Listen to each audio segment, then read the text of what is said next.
What's up, y'all? It's Antoine Winfield Jr., safety for the Tampa Bay Buccaneers. What's up, y'all? This is Jahad Wolf from the New York Giants. What's good, y'all? This is Sterling Shepard. This is Justin Tuck. This boy Flex Gilbert, Super Bowl 42 world champion. Chris Godwin from the Tampa Bay Buccaneers. What's up? This is Saquon Barkley. Dex Lawrence second. Yo, this is Mike Evans with the Tampa Bay Bucks. And we about to go live on Flag on the Play.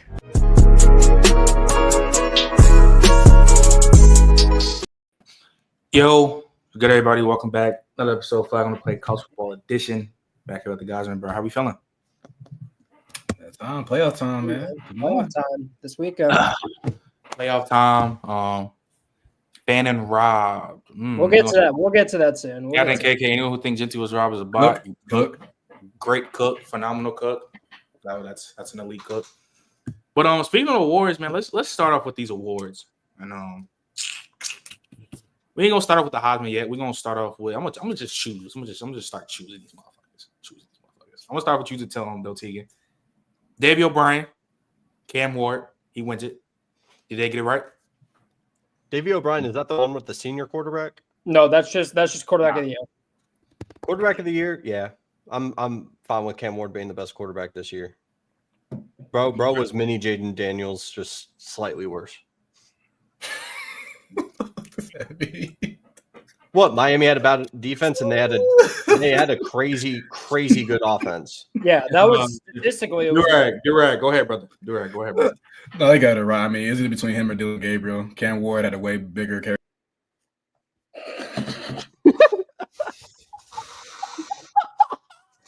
Wait, what did he say that was wrong?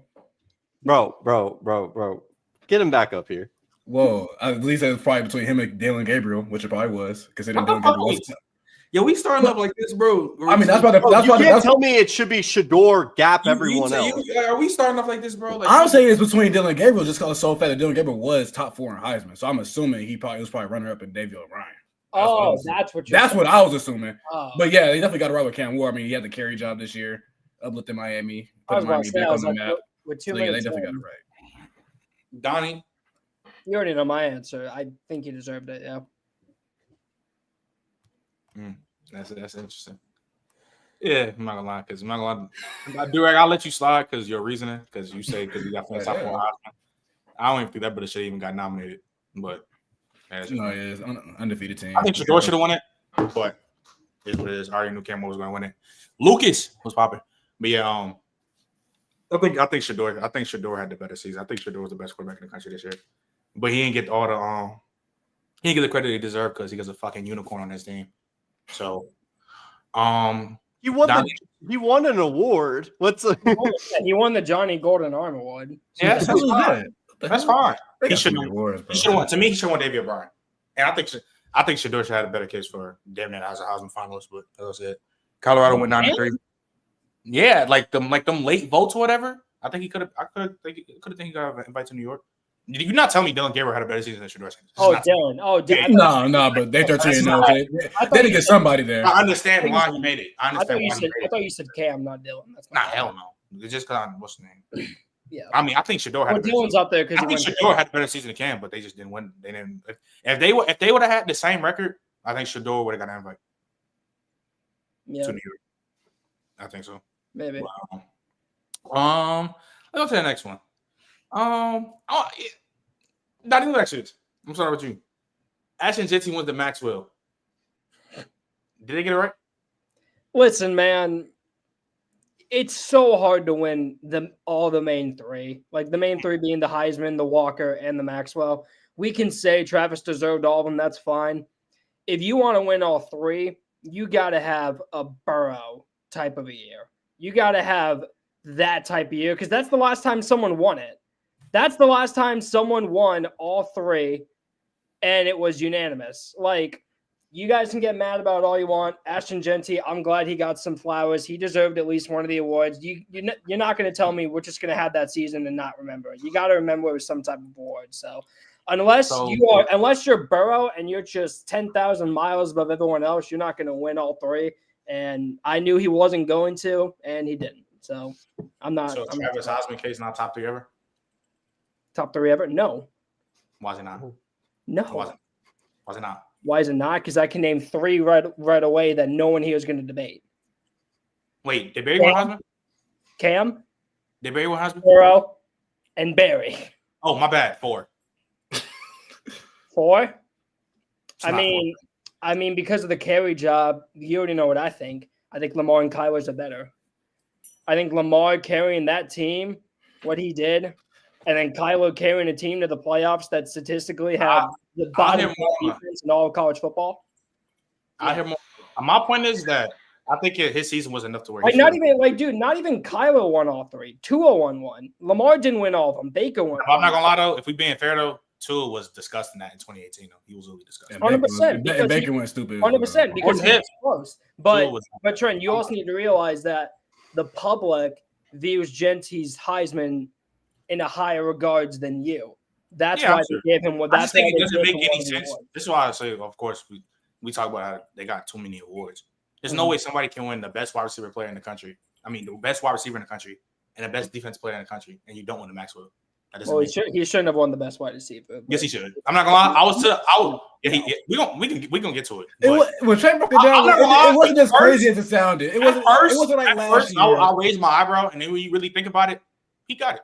But minimum, he should have been second place. There's no world he should. If you said 10 over him, I wouldn't have mattered. That stuff was so stupid. I don't know why people. We gonna talk about it. It was always 10. It was always 10. We gonna talk about something crazy this year. But what's his name? Durag. You think Gentry deserved the Maxwell? Hey, let's say we knew it was gonna split. We knew Gentry was gonna get at least one of them. Me personally, like Trent said, the best receiver award, the best defensive player award. Hey man, I think Trash should have got it, but it could have. I mean, there's been worse awards, so I would have given it. There are worse awards than that. There's worse awards than that, but I would have given it a try. But JT did have a hell of a year. Props to him. Trash won 6 out of 7. That's 7. Calm 6 out of 7. I mean, if I had to vote, it would have been Trav on both of them, but I get why they split. Like, let's be honest here. It was the closest Heisman voting since 2009. Yep. It could have been the inverse. It could have been Trav won the Maxwell and then Gentry won the Heisman. So I'm not shocked by it, but to Trent's point, there's too many damn awards. There just is. Too many of them, man. So it doesn't. I'm fine with it. I'm fine. Okay, I'm fine with there being like position awards. Like I'm fine with that, but I don't know why there's the Maxwell, the Walter, and the Heisman. How you win the Walter Camp and don't win the Maxwell? The fuck are we talking about? How are you not nominated? How are you not nominated for the Thor? How do you win AP? How do you win AP College Player of the Year and you don't win the Maxwell? Well, you win high. Like the fuck are we like? It makes no sense. Like, how'd you win? Yeah, how'd you win the Bederick but not be a finalist for the Jim Thorpe? Yes, he did. Yeah, C3 we are. Cam 1-3, of course, he the GOAT. I'm not. And Andrew, that's what I'm talking about. The special beyond everybody else seasons at the quarterback position will win all of them. Cam did, and so did Burrow. But I think Travis had a lead enough season to where he should have. I think he should have walked away with all 3 of them. I'm not saying he shouldn't have. I'm just saying I knew it was never going to happen. All right. Because there's probably a bunch of cases where guys should have won all 3. Yeah. All right, Tegan, back on you. John Mackey Award. Tyler Warren. They get it right. Now, I think Fannin had an incredible year. I think it's really close. I like Tyler Warren. I would have voted Fannin. It's not like a Gentry situation where he just had Oregon. He had Penn State and Texas A&M walking into their stadiums and having incredible, incredible games. The dude's been ridiculous. People have taken it too far. I've seen Twitter go as far to say he has the greatest tight end season of all time. No. Warren, the thing is he did a lot more than what a tight end should do. So it was really unique in that factor. You could find more positions that he didn't play than he did play than he didn't. I would have voted Fannin, though. I'm not as upset about it as other people, though.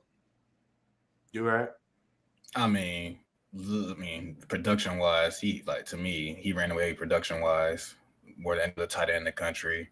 Did he? Did it against he break he was breaking records, right? He almost broke the record. He was 10 yards away from breaking the all-time record. 10. Yeah, but basically has almost a historical season for him, and he did it against multiple top teams. I would have gave it to him. Tyler Warren, I mean, he is that sole pass catcher for Penn State. Yeah. Top team in the country, so I could see why they gave it to him. But yeah, I would have given it to him though. It's a weird one. I mean, dude, he was throwing touchdowns. He was rushing touchdowns. He was. I mean, the 50-yard touchdown run that he had in Wildcat. Like, you don't normally see tight ends do that. I would have given it to Fannin though. I just thought. And listen, I understand the competition thing. I get that. But, dude, the A&M and Penn State game were just special games. And, degree of difficulty, we can say worst competition. Listen, I know we crap on Drew Allar, but as a college quarterback, I'm taking him over anything Bowling Green has probably ever had at quarterback. It's just that simple. He's dealing with worst quarterback play. He was the entire Bowling Green offense. But you could also say the same thing about Warren. He was the entire passing attack. I mean, hell, he even ran, we said it. He had plays in Wildcat where he threw the ball and ran the ball. So I get why they gave it to him, but just like Tegan, I would have given it to Fannin. But this is the one award that's like, I'm not mad. It's just like, it is what it is. But that's why I'll be saying, right, them 2 games, when you playing good teams out of 12, that shit don't matter. If Hell Fannin played if he played at any other power forward, I was just he's running away with it. He's walking away with it. Yeah. Whether you had grown Bowling Green. If he would have done that in the Big Ten, people are calling this the greatest tight end season of all time. People would say no bullshit. Like, that's what I'm saying. Like, when it comes to these awards, bro, that's why people be getting mad about the comp, bro. That shit matters. Group of 5, like, bro, that's what I'm saying. Historical context, bro. They taxed the group of 5, man. We're talking peak, and also if we're talking peak for peak game, like Tyler Warren had one of the greatest games of all time for a tight end against USC. So like, I understand. Yeah, then he had like 224 yards. Yeah, he had like 230 yards and like 22 catches. Like, that brother went crazy. And people get upset at the tax against the group of 5. It's just, the truth is, it's just the world we live in. Like, I'm not saying it shouldn't exist. It's a different level of talent. The funniest thing is, bro, the thing is, bro, and this is why, like, that's why I said, like, this is why, like, I become Bama and start acting like a fake ass old head, bro. When these players back in like 2015, early 2010s was doing all these crazy shit in the group of 5, they will get their props. But it was no outrage when they won, like when they didn't win an award. Like, bro, like I said last week, when Jordan Lynch was running for 2K each year in Northern Illinois, yeah, he got his props. He got a high rating NCAA 14. But nobody was trying to talk about he gonna win. Yeah, that I ain't gonna lie, brother. I ain't never seen the group of 5 get caked for this much by the casual. We know why though. We know why. We know why. We know why. Shit Which is sad though. Like, I'm like, man. Which is sad. The only reason why he got them, they trying to cake for that because of Genty. Yeah, it's no disrespect to Genty. Is that I feel like now there's more casual college football fans starting to come around, and they just don't understand the history of college football. Like, yeah, agreed. There's always gonna be a group of 5 players. I honestly think that's spot on. There's a lot more college football fans now than there were 5 years ago. I think that's spot on. Yeah, you can look at every year. There's a group of 5 player that's snapping every year. Exactly, bro. I remember back when I was a younger kid and I was in school. Everyone talked about the NFL, and I was like, guys, what about college? And they're like, yeah. But now it's like college is everywhere. Like, bro, there's a reason why Rashad Penny's season don't get talked about that much, because he had somebody in a power forward and Bryce Love who did the exact same shit as him, and Bryce Love got all the love that Rashad Penny should have got. Because Rashad Penny was going insane. Going stupid. But, bro, when you see somebody that's doing relatively the same thing in a better conference as an overall schedule, you're playing way better talent, they're going to get acknowledged more than you. And it's not a diss thing because you can tell how good of a player he is. Like, that's never the thing. But when we talk about winning awards and shit, bro, comp matters. That's just at the end of the day, that shit matters. And speaking of comp, Tegan, I'm going to go with you. Nick, the blitz. Hold on, real quick before we do that, read the super chat because it ties into it well. It ties into it well. Me personally, I would give the best award to T-Mac, but I knew he lost it when he didn't ball against Arizona State. Okay, I'm not really mad at it. I'm not, but Tegan, Malinikov, Travis Hunter, did they get it right? By the way, I think initially I pushed back and I said T-Mac. If I had a ballot, it'd be T-Mac, Trav, then Nash. But to be honest, if you just silo just what Trav did at the wide receiver position, don't even look at what he did. Like, you can add the context that he is playing an entire other side of the field. But if you just look at what he did at a wide receiver, he had a really solid argument. He's got probably top 3 hands in the country. No doubt. Top 3 route runner in the country. He's an excellent, like, to be honest, is there really a hole in his yak? Is like, I don't think we really got to see his yards after catch ability last year. This year, he pulled off some incredible, like, I'm not even just trying to talk about production. I just think he was eye level with T-Mac. Then you add the fact that he's playing another side of the football field. And he missed 2 games. So if you want to say, oh, it's just about a wide receiver, the thing is, if you just want to talk about what you care about as a wide receiver, he's eye level with T-Mac. And then it's a preference thing. I probably, as we've gotten further along and closer to the college football playoff, I probably would have voted Trav to win it. It doesn't shock me as much as I initially felt it. Durag? Yeah, I feel the same way. Like, what you said? What was the potential catch He had percentage? He had a 96 catch Like, rate. yeah, like that's insane. I think he only has 4 career drops, like, in his career. And then I look at it like Tika said, like it's not. I don't know what flaw he has in his game, and then is just going back and watching him play receiver. Like, Did he just read? Yep, he first. This nigga just froze crazy. Good night. And good night. This yeah, you are sad, Durag. He got that potato Wi-Fi, that? bro. We see. Oh, there he is. Yo, watch this. Now go ahead, bro.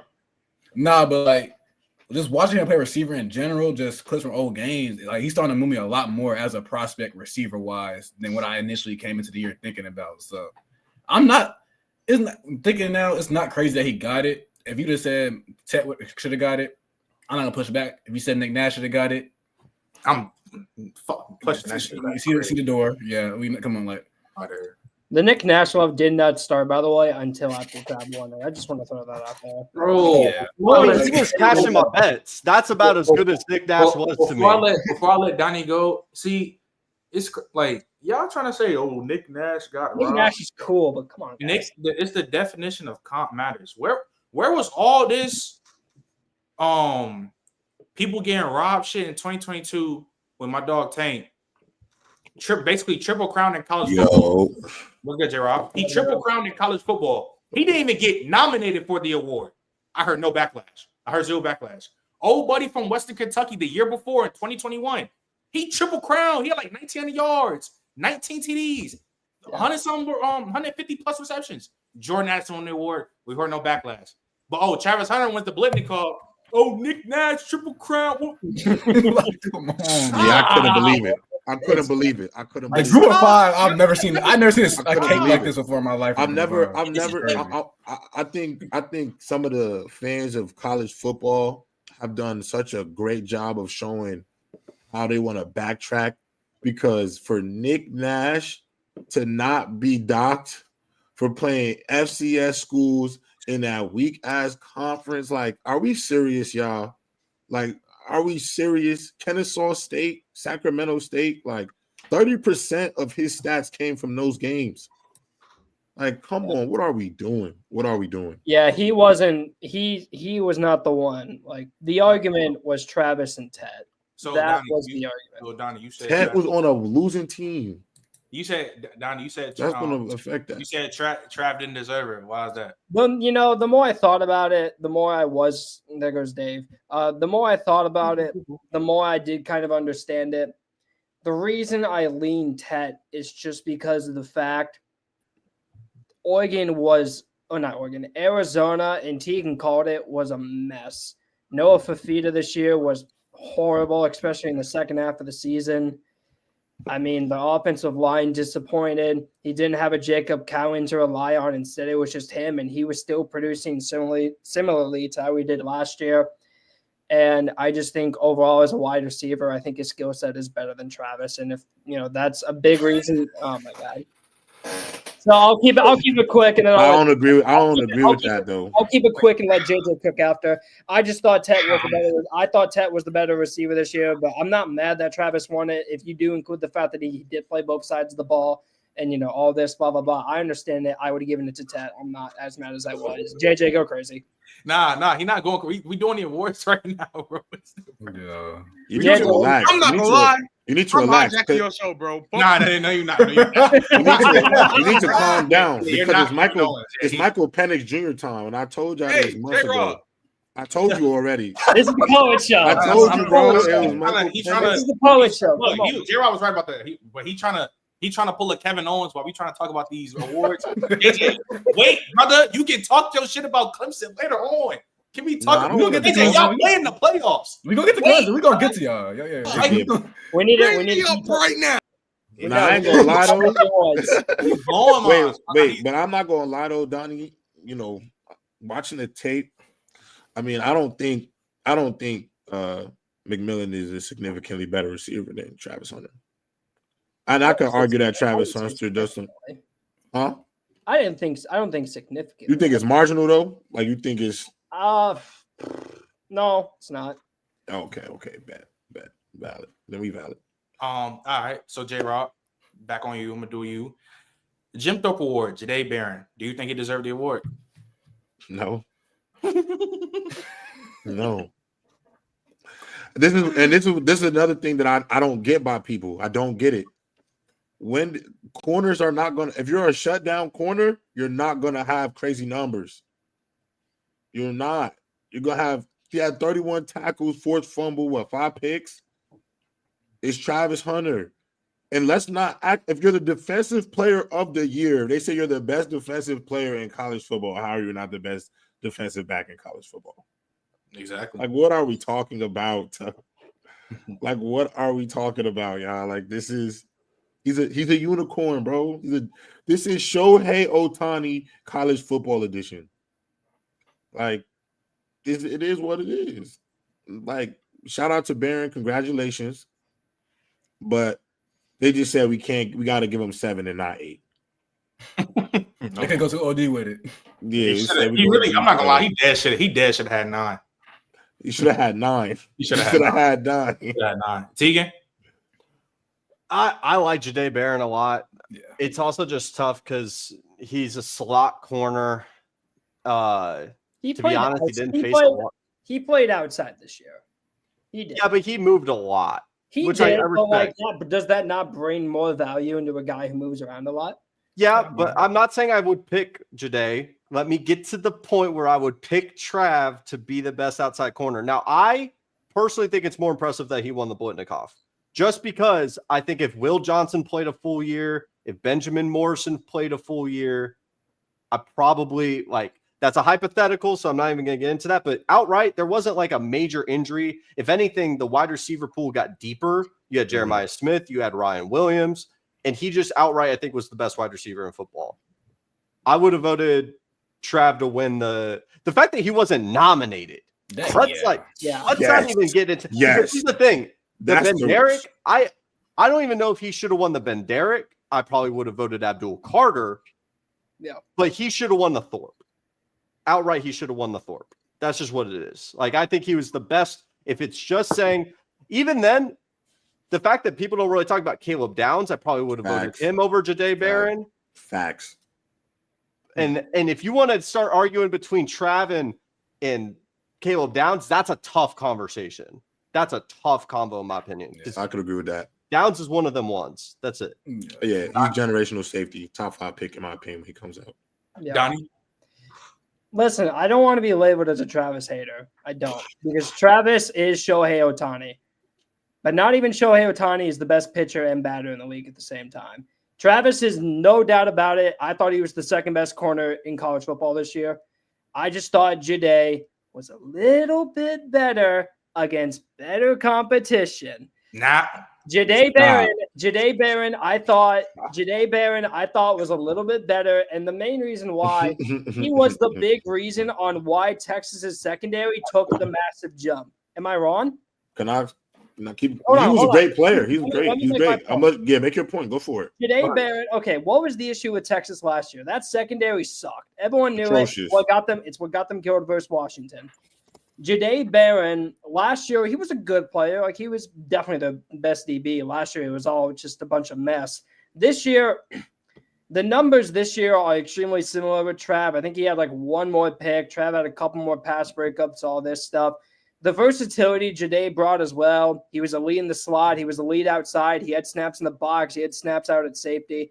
All this stuff. The better pure corner was Trav, no doubt about it. He was the better pure corner.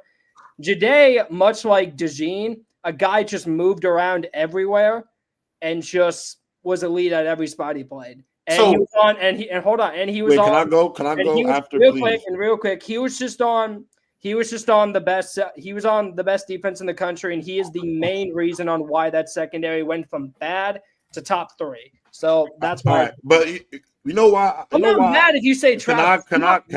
I let you see. You see how I let him go, and you already I let him go. So you said top is that Texas secondary elite? Because you mentioned like top competition, Mississippi State this season. UTSA this season, Michigan, Colorado State, Louisiana Monroe, Oklahoma, Vanderbilt, got smoked by Georgia, Florida, Arkansas, Kentucky, dogfight with A&M. Like, let's not act like they played some all-world schedule because that schedule was not all-world.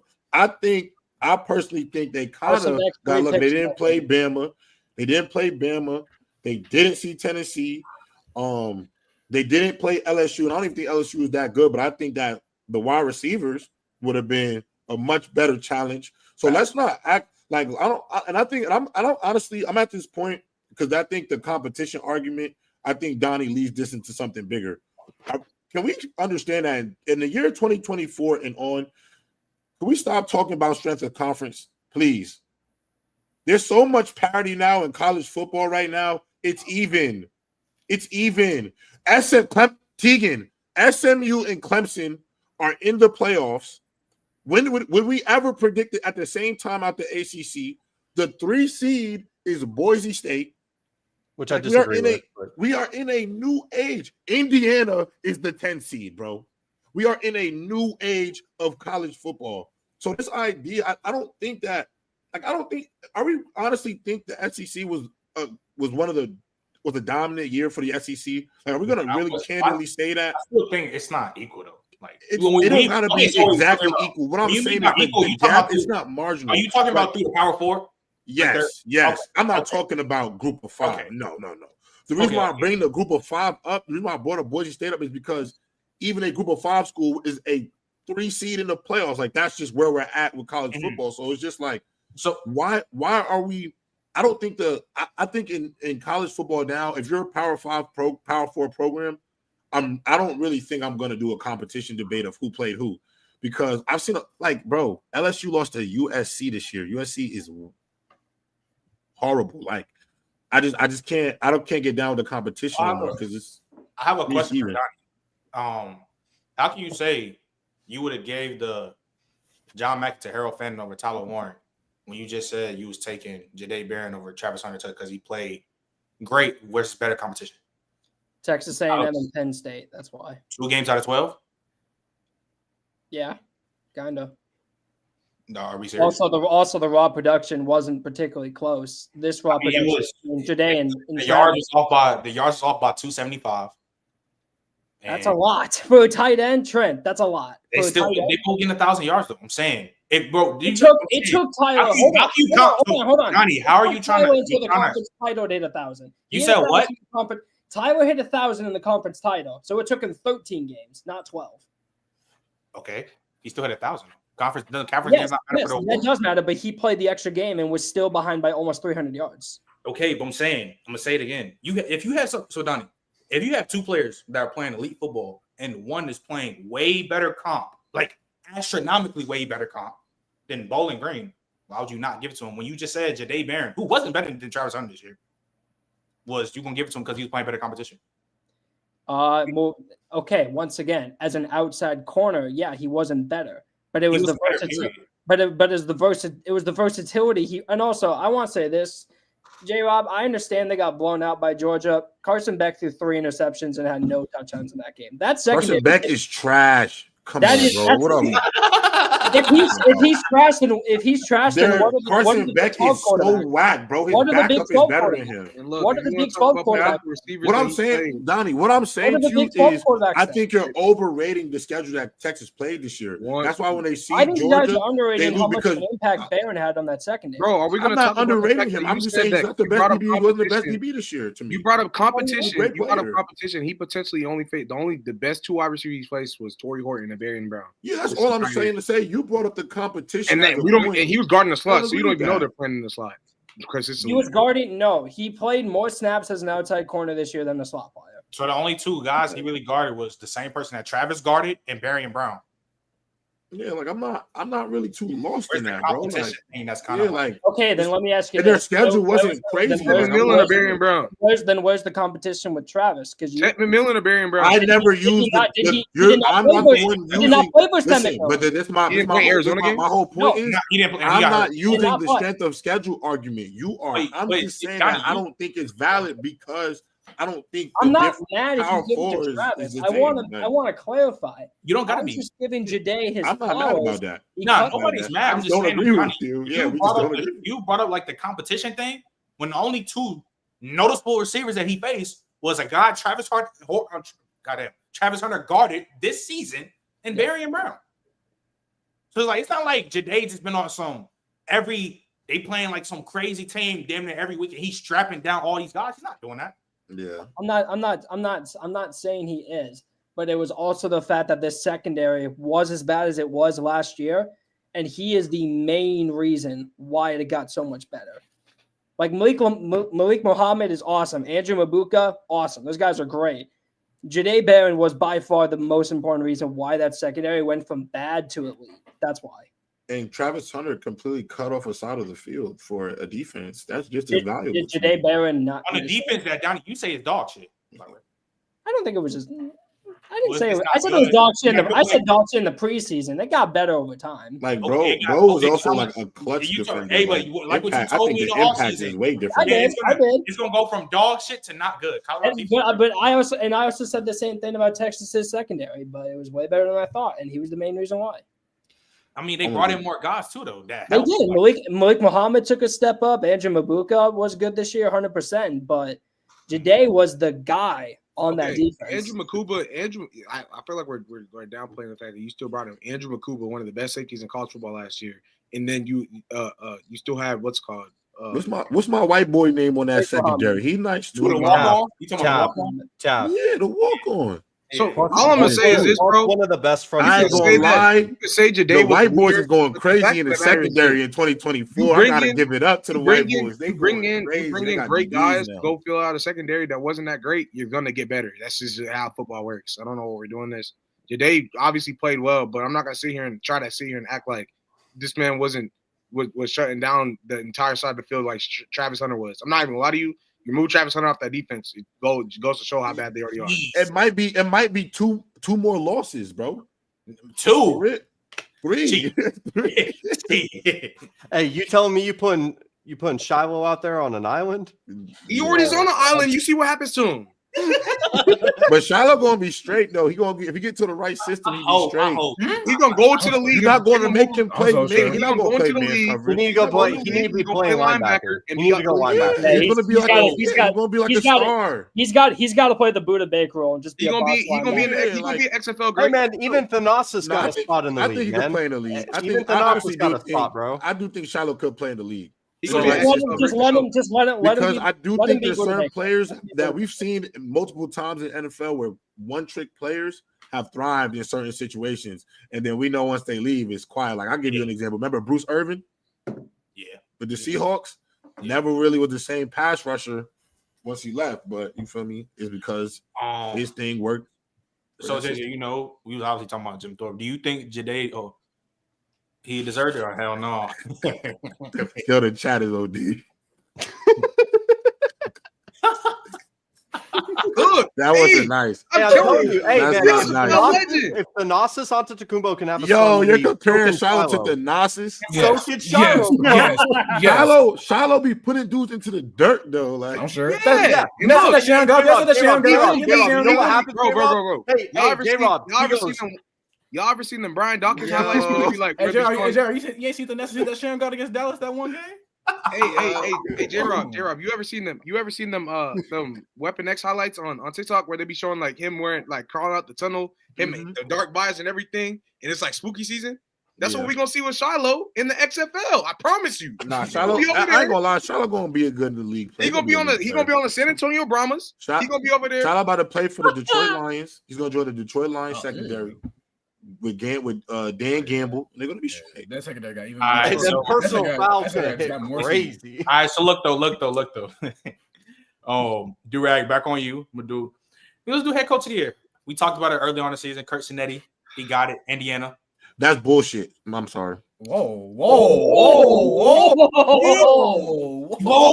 J-Rob. So you saying Curt Cinetti winning head coach of the year is bullshit? Not over Dillingham.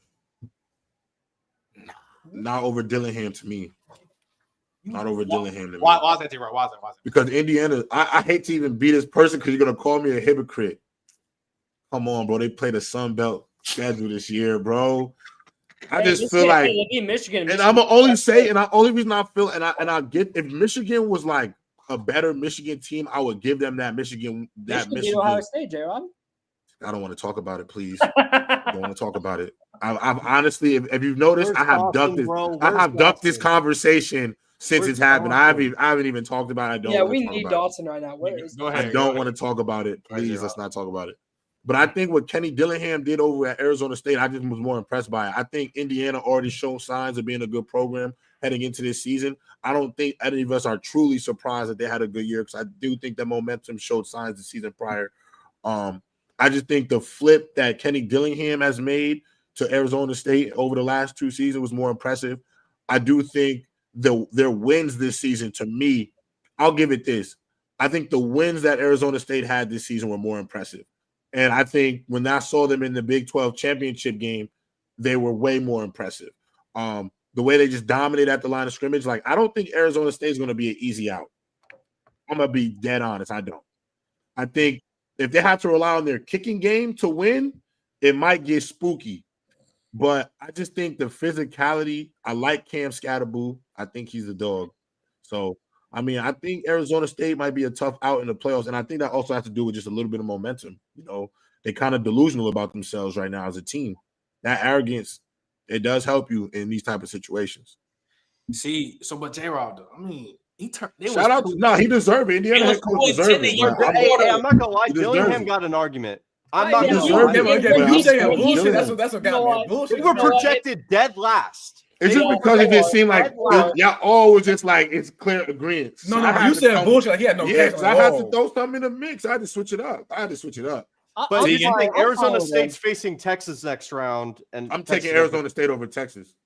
I ain't gonna lie. Can we get to the playoffs? Y'all gonna hate what I'm talking about when I get to because there's no chance Clemson beats. We know what the next round. Please, no, I'm taking King, Clemson, and the Tigers, bro. Tegan, how you feel about what's the name, the head coach? If Quinn Ewers is starting that quarterback, fellas, I'm good off of it. I'm good off of it. Yo. I said that.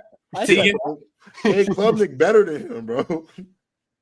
Yeah, I need that camera off. Plus 230 money line. Go get it. I got, bro. Here's the thing, J-Rob. I like going into this year. Indiana, I disagree. They were dead in the water. Mm-hmm. You add Curt Cinetti in. He brings a bunch of guys from JMU. No one expected. Like, not saying this didn't also happen with Arizona State, but it's also the fact that Dillingham was there last year. The fact that Curt has done it in year one. Great point. Year one is crazy. Great point. So, like, that's why I don't think Kenny Dillingham has no. I think there's a bunch of coaches that. I mean, they're both playoff coaches this year, so they both have. You know what I'm saying? Facts. Like, there's a bunch of really good options. Hell, Dion is in that combo. Yeah, facts. But if they get into the playoffs, they would have gotten to the playoffs. You would have had a better case. But most of those coaches had a couple of years to put their system in, put that culture. True. Curt Cinetti said, I come here, Google me, I just win, and he does it. Yeah. That's Yeah, crazy. that was crazy. Yeah, he went crazy. He JJ, went crazy. JJ here. Probably not. Donnie. No, I mean, at first when J-Rob said that, I was like, whoa. But no, I totally get the argument. I do. Arizona State was, just like Indiana, the bottom feeder of the Big 12. They were the laughing stock. And they had a lot of big breakouts that year that obviously helped, bringing in talent from the portal and whatnot. Sam Leavitt, the big breakout at quarterback. You could argue, is he the second best quarterback in the Big 12 behind, Shedeur? I think you could argue that. And then Jordan Tyson, a 1,100-yard receiver, all this stuff. And obviously the man, Cam Scatterbo, he was doing his thing. Best running back in football, as he says, self-proclaimed. Jill. He did say that. He did say that. Yeah, I can get the argument, but just like Tegan said, I think taking over a program year one is just bananas, especially when JJ funny as hell. Especially when Indiana was like, dude, Indiana was such a bad program. Like they had more wins this year than they did in the last 3 years combined. So I low key give it to Jim Mora. UConn got 8 wins this season. You know what? We're going for a ninth in this year. We're going for our ninth. We get 9 wins. Lord have mercy. Jim Moore. Yeah, so I understand the argument, but I would, if I had a vote, I'd give it to Cignetti. But yeah, I'm not mad about it, honestly. I just wanted to give Kenny Dillingham some love. I don't think he deserves love. He deserved it. I was very impressed by him. It was the Big 12 game. That championship game. I mean, I thought they were good all season, but the way they dominated the game like that in the championship, pretty much to say, like, listen, we one of the best MFers in the country. That was tough. Yeah. Real quick, I don't know if y'all just seen this, bro, but these celebrations be bugging. Like, what's going on? I like it. It just happened on my TV to the right of me. I said, please have a Twitter, bro. That's gonna be me to y'all in like 5 minutes. Just wait. Anyway, in the last one, because we need to talk about the Joe Moore. I'm sorry. I mean, okay. I understand why. No, you can't say no. They had a quarterback who almost rushed for 2,000 yards. Should Northern Illinois win it that year? Huh? Yeah, I wouldn't be surprised. Shit. You got a quarterback running for 2,000 yards, 30 TDs? Who wouldn't win that shit? Are you talking about? Yeah, I can't believe Army lost to Navy. Yeah, I can't believe that shit. That's just devil. It's totally mad, Brett. I'm not gonna lie. I'm not mad about it. I mean, that's rivalry. Well, honestly, I mean, in my opinion, the biggest robbery, and we didn't talk about it, and I know it's in Nagurski, it's not as big as the Bednarik, but Kyle Kennard winning that over, and Travis wasn't a finalist, but over Abdul and Mason Graham, that's a joke. Like, that is such a joke. Word. I agree with that, too. And then the last one, before we really get to, if I let JJ just let it rip. Yeah. J-Rob, Heisman Trophy winner, Travis Hunter. Did he deserve that shit, man? We know he deserved it. We'll just talk about it. It was just obvious. I mean, I've been telling y'all what this was going to be. I put a tweet out back in October that Travis Hunter is plus 5,000 to win the Heisman Trophy. It's probably the best value going to get on it all year because by the time it gets to the end of the year, it's going to be over. So I hope y'all got some money because I sure did. Now, listen, shout out to Ashton Genty. Deserved his flowers. I want to make sure I give him his flowers, but I'm really here to stand with Travis on this because when people bring up snaps, you've never played. This is when I got to say, like, you've never been in them trenches, and I hate to be that person. You know, that's not even what my thing is. 100 snaps a game is incredible stuff, y'all, to be playing at an All-American level at both sides of the ball. And y'all could say his defensive stats weren't phenomenal, but y'all think about it. He's shutting down the side of the field. They're not throwing at him. They're literally not throwing at him. And they still have, he counted for 7 turnovers this season. Like five, 6, because he has the forced fumble against Baylor, 5 picks. Obviously, the pass deflections. Then what he does on the offensive side of the football, I mean, he was the best receiver. He was elected by his peers as the best receiver in the country. I mean, I don't know. Like, shout out to Ashton Genty for almost breaking a record that's been around, but Travis is setting them. Like, I don't think people understand. Like, there's a category for what this season was for Travis Hunter, and nobody's really going to ever be able to replicate it. Because when is the next time in our lifetime is somebody going to we're going to see somebody on the college football awards get 7 different awards? Probably should have got 8 or 9. Even our parents have not seen anything like that before. You get what I'm saying? Like, this is a once in a lifetime type of thing with this kid. So, I mean, the right guy got the award, in my opinion. I mean, I don't think it should have been so close. Tegan? Yeah, man. I've been trying to say it for about a month or so. I waited a while to make the full-on decision, and then Genty fans started paying my bills, so I appreciate y'all for doing that. But yep, coach. Yes, coach. It is Travis Hunter. It's an all-time toxic and great Heisman race. I honestly can't think of a race in my lifetime that was as prolific and as crazy as this one. It was the closest one since 2009. It's 2 all-time seasons, but at the end of the day, if you are splitting hairs like this, you're going to take the one that's unique. You're going to take the one that you may never see again. You're going to take the one that played better competition. And the narratives against Trav were bad to begin with. Snaps aren't a stat. Yes, they are. The reason why we haven't had to track snaps is because we haven't had a player that we had to track how many snaps he's playing. Thank you. And I'm sorry, listen, I didn't play a lot of football in my life, and I know how difficult it is because here's the thing. You're off of special teams, and that's it. Yes. You're off of special teams. Here's the thing. It's even playing corner where you're going to have a route at you good chunk of the time. It's not like you got a ton of just rushing offense always you're facing. Like, I'm sorry. If you're just upset, if you want to say snaps aren't a stat, if you want to say whatever bad narrative, he doesn't have a lot of tackles, it's because he's locking people up. It's just the truth. You heard Dion say it. You assumed it was because it's Dion. You don't want to listen to it. That's that. Trav's been the Heisman for about a month. It was a close race. I know Trent thinks it's not. It was a close race. That's the one thing I give. I mean, you already know my stance on it. That, like, obviously, I thought it should have been Trav, not close. But I do. I mean, the race was close, so I can't. Like, they just felt it was close. So, and the one thing we'll get to the college football playoff, Trent. We'll save this for the offseason because this is going to be an episode worth. Where does Travis land all time in terms of Heisman? Let's save it because that's going to be a generational show. I'm going to say it. It's going to be a generational because he's not a lock top 5. I'm going to say it's not a lock top 5. If we're talking about 2000s and up, to me he's top 5 lock. He's top 5 all time lock.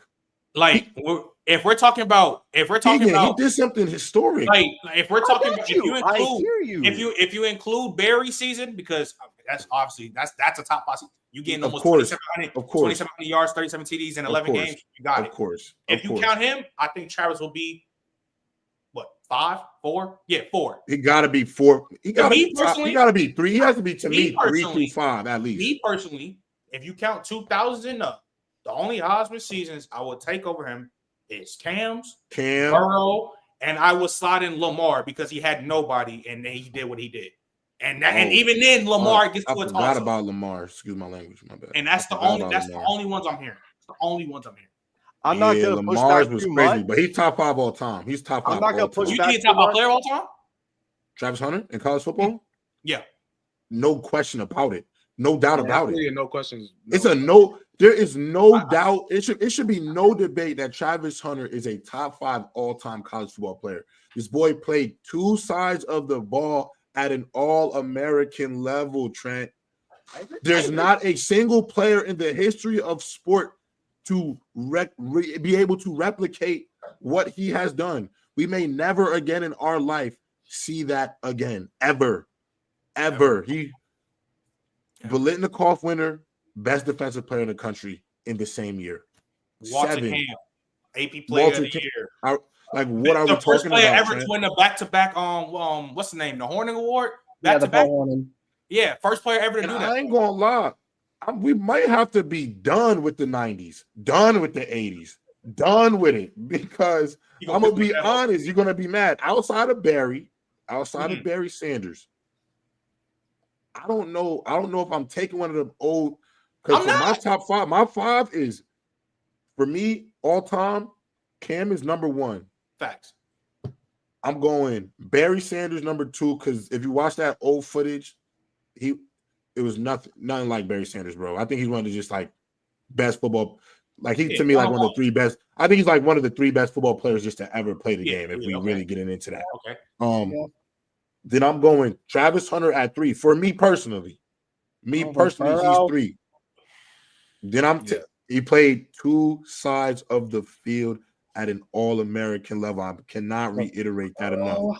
Then I'm going Joe Shiesty at 4 because that was just the best passing season by a quarterback to me ever in college football. I mean, that shit was a movie. And then for me, 5, Lamar Jackson, bro. I'm sorry. Wait. I would take out J-Rob. I would take Lamar Jackson. I'm putting. I agree. Coach, I agree. I buried him one time. Sue J-Rob.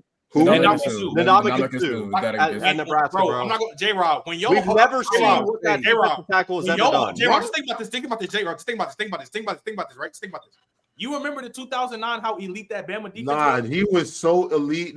His defensive numbers matched their whole front 4, bro. No, he was crazy, but bro, I'm sorry. No, I'm not Lamar Jackson, bro. I'm sorry, bro. It was one of one, man. I don't know. Sue got it, but I'm not. Lamar. Sue got it. I'm not mad at Sue. Literally might be the greatest defensive player ever in college football, bro. Yeah, when I was watching that as a kid, bro, it was like, yo, he is. Yeah, he was 12 sacks as a DT, a pick, like he. See, Reggie Bush get all the love. I love Reggie. He's not top 5 though. Love Reggie, not top 5 though. Not Barry, Cam. I ain't gonna lie, because Barry and Cam to me is a lock top 2. I'm not budging on that. I could flip a coin whatever day I'm feeling, but that Barry Sanders and that Cam year, I'm not putting that over nothing. Yeah, bro. Like those are the best 2 seasons by far. But that's the only reason why niggas even give GT the credit they do right now. Because look, just like how they said, Barry was getting the ball every play. Right, and they couldn't stop it. Right now, and respectfully, like I said, because I already know I've been told all y'all, I was Travis winning Heisman since like week 4, right? But the difference is, I always did say it was close, and the reason why is for another reason like this. We knew this man was getting the ball every play, and what did they do? They put 8, 9. Sometimes they was getting back there, sometimes they was getting home, and they still couldn't stop him. That's why it was some Barry stuff right there. I'm just gonna be honest. You still couldn't stop, bro. So just gonna be honest, bro. Like my boy Trav, he walked away with it. Just like if you were supposed to, just like you said, J-Rob gave him his flowers too. Everyone's supposed to give him his flowers. And I think that's respectable from every media outlet, every person that gave GT his flowers. Because honestly speaking, if Trav didn't exist, he would have walked away with it, and people couldn't say nothing. I'm just gonna be honest. They wouldn't be able to say a word. Yeah, not a word. Dad, see. Like I hear you. I don't know, but I will think about this though, JJ. I'm not gonna lie. Nah, him getting with J-Rob, think about that. Him and Lindell was so crazy. Him getting 1,700 yards on 200 carries is. No, Reggie was top 10 for me for sure, but I'm sorry, like, but top Reggie's 5? Easily top 10, but I'm just like, I'm not putting him over. Like, bro, I'm sorry. I don't. Do y'all remember Lamar Jackson's Heisman season, bro? Yeah, that was. I don't think people remember that, bro. Like 1,600. Like, bro, that was like to me, that was just one of the best players I ever seen playing at the time. Like, bro, I can't. Bro, like I said, the hurdle at Syracuse, bro. Like, oh my god, we're gonna have a whole episode dedicated to that because, of course, we're running back. Yeah, we'll get to that. That was, of course, the Heisman episode is always my favorite episode, like I was last year. But man, that's gonna be crazy. But Donnie Durag, I got any? Oh, Donnie, you go first about this Heisman before we let JJ ramble about his Tigers because he was right. Yeah, JJ needs to cook. Hold on, JJ. Let us finish. Listen. I wish GNT would have won it. I would have won a lot of money, but you cashed out, bro. Don't even say that. Now you won a band, bro. You cashed out. I won cashed out. That was on you. You did right. I won $900, but $2,000 would have been better, especially for a college kid. But nah, man, shout out Trav. It's one of the 5 best seasons I've ever seen in my lifetime. That's not even up for debate. I feel like these guys up here have all covered it pretty well. That's not really much else I can say. Shout out to Travis Hunter, man. Durant. And let me say this by first. Genty, you balled out. Elite season, great season, historic season. Mm-hmm. I just feel bad for all the Trav haters or the people who were trying to juice up Genty that much because I don't think y'all realize how special this season really was. I think y'all are really taking this season for granted. Like J. Rob said, to me, this is a lock top 5 player ever. Ever. Damn near a lock top 5 season ever.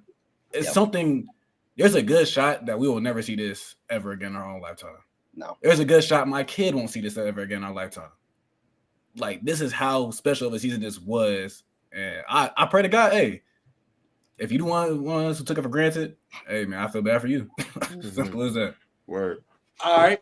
We done finished the awards, man. JJ, the full look, chat. If y'all been tapping with us, you already know JJ Ben said Miami was gonna lose, Clemson's gonna be an AC chip, and that ain't a playoff. So floor is yours, my boy. Go ahead, bro. Come on! All that talk. Tegan, Trent, Donnie. My boy Donnie kind of switched up. He came back to the side, you feel me? All that talk. Yo, talking that talk. I didn't hate on Clemson as much as they did in the offseason. You're right. That's what's mainly directed at Tegan and Trent, right? They was telling me in the offseason, Clemson shouldn't be ranked. Oh, Dabo this, Dabo that, Dabo this, Dabo. Where y'all pass catchers? Josh is at you too.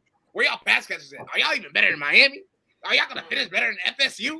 FSU this, FSU that. That's all they gonna say.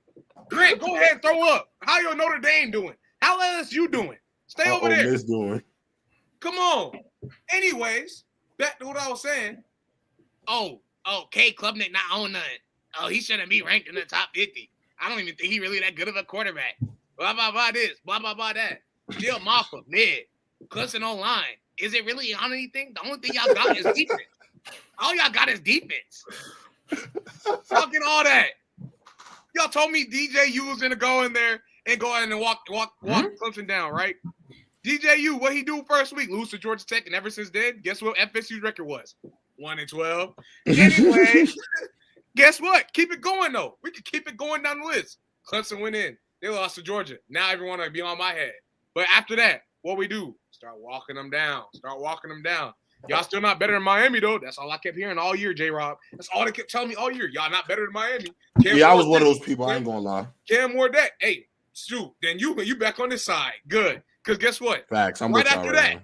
Right after that, I told Trent. I told Tegan. I told Donnie. They finna lose. They gonna lose one of these games. They're gonna lose to either Tech. They're gonna lose to Virginia. They're gonna lose to Syracuse. They're gonna lose one of them. And what they do? They walked out and lost one of them. And then guess what else they did after that? After we lost to Louisville, they lost again. To Syracuse. Don't ever tell me that team with no defense that got to rely. That's in hell games with Cal is going to be ever better than my hell team. Games with Cal. Don't ever tell me that.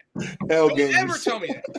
They're struggling to win games consistently. I like that term though for those scary games. Hell games, yeah.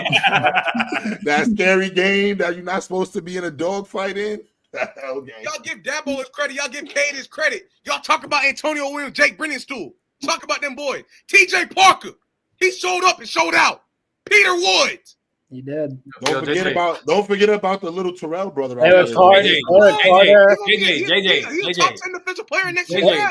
Eric Carter, Avion Terrell. He's the best linebacker in this draft. JJ, can I ask you a question? Did I not apologize for you? What? I said, JJ, did I not apologize to you? Oh, guess what? And that's what I was gonna lead to, chat. Once we made the college football playoff, we beat SMU in the ACC chip because Dawson at the beginning of the year said we was gonna make it. But guess what? We made it. Guess what? Trent apologized. Coach Mark apologized.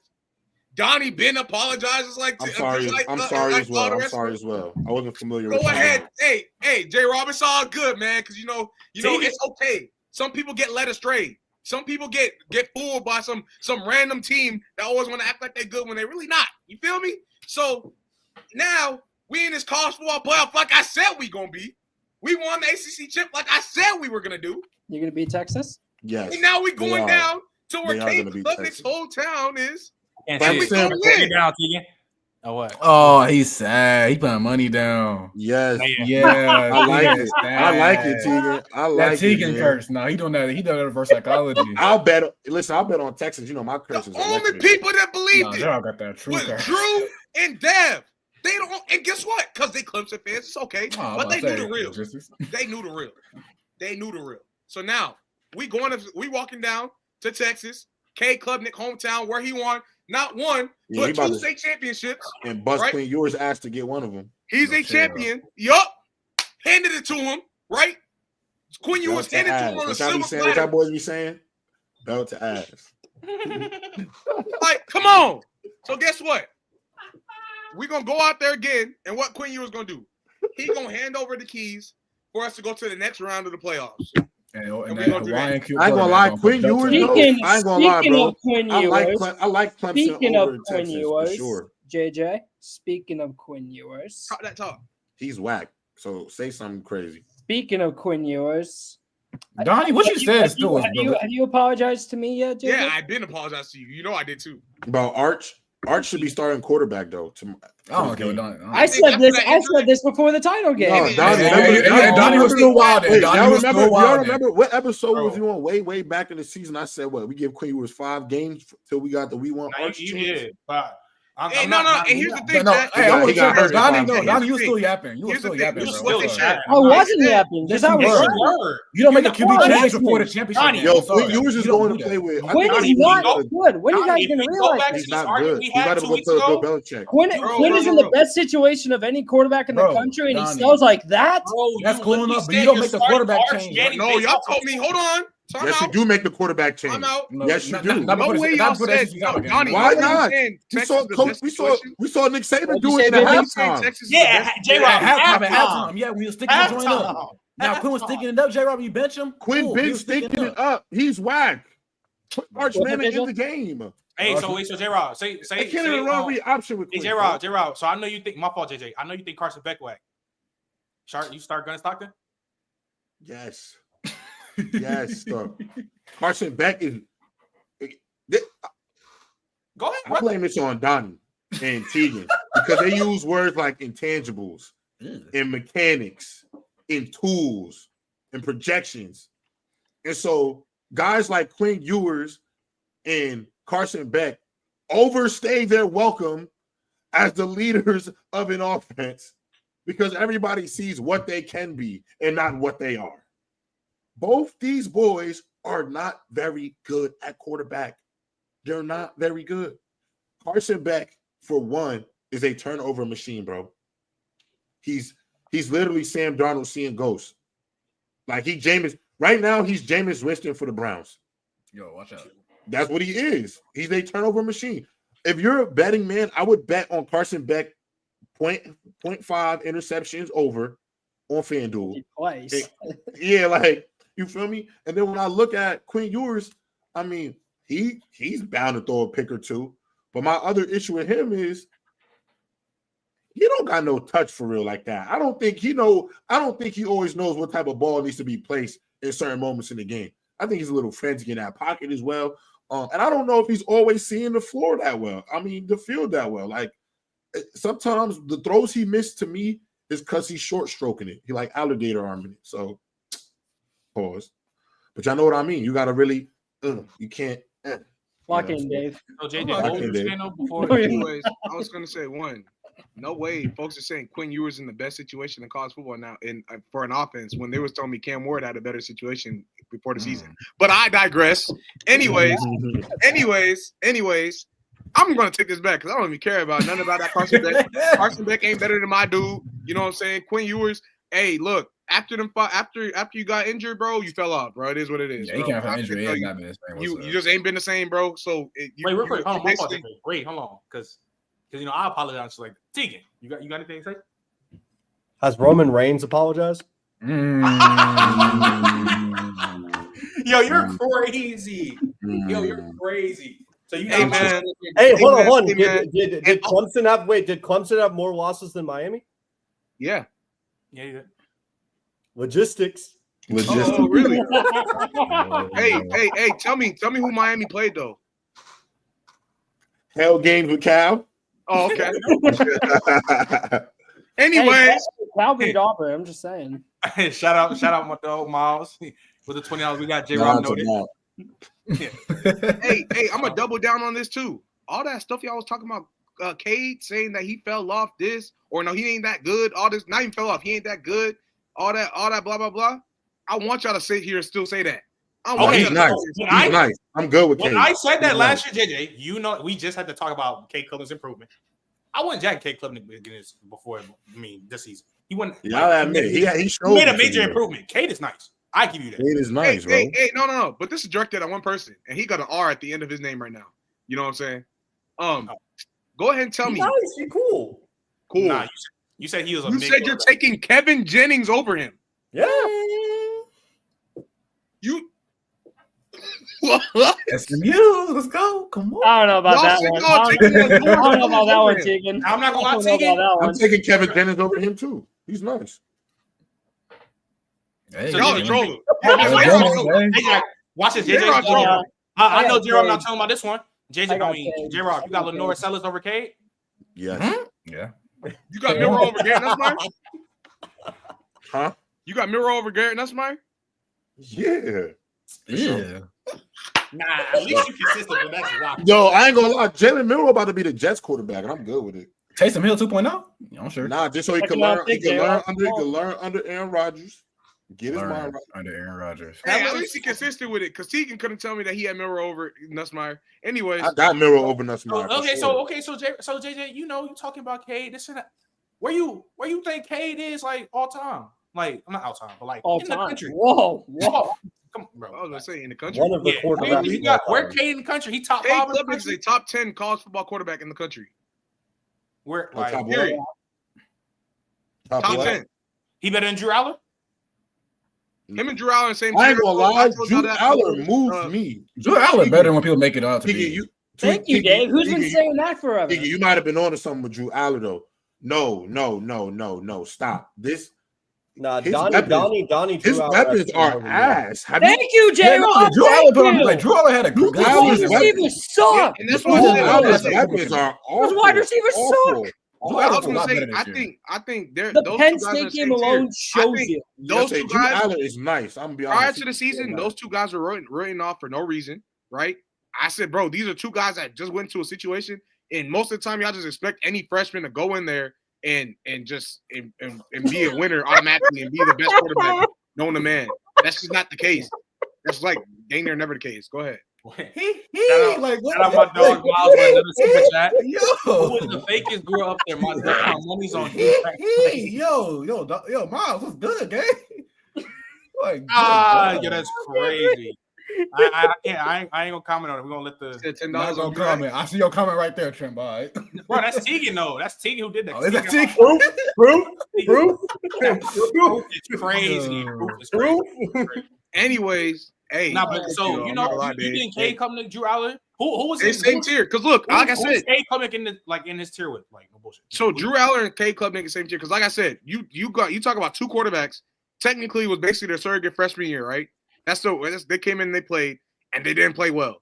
And then people, for one, just go sit here and write them off like they can't do anything. Like, bro, we're talking about two guys that's basically redshirt freshmen. They can't play. Like, give them a break. You know what I'm saying? This is the year where you give them their credit. Drew Aller, what he do? He came out and he balled. Even though I'm not gonna lie, they should have lost to Minnesota. Now I'm not even gonna lie to you. Penn State, they should not have won. Drew Aller won. You feel me? Drew Aller and Tyler Warren. You feel me? Mm-hmm. Cade Klubnik came out here. They talking about he ain't got no weapons, and what he do? He elevated the guys around, and not only that, he showcased a lot of the guys too. Antonio Williams is a good receiver. Jake Brenningstool is a great tight end. One of the best tight ends in the country this year. Playing out of his mind, right? So we're going out here and we're diminishing these young guys for not producing in the first year because what, they're 5 stars? You immediately think a 5-star is supposed to go out here and step out and be, oh yeah, I'm that guy, right? Oh, I'm just that guy. Like, I mean, fair enough, but that's not always the case, bro. That's just what it is.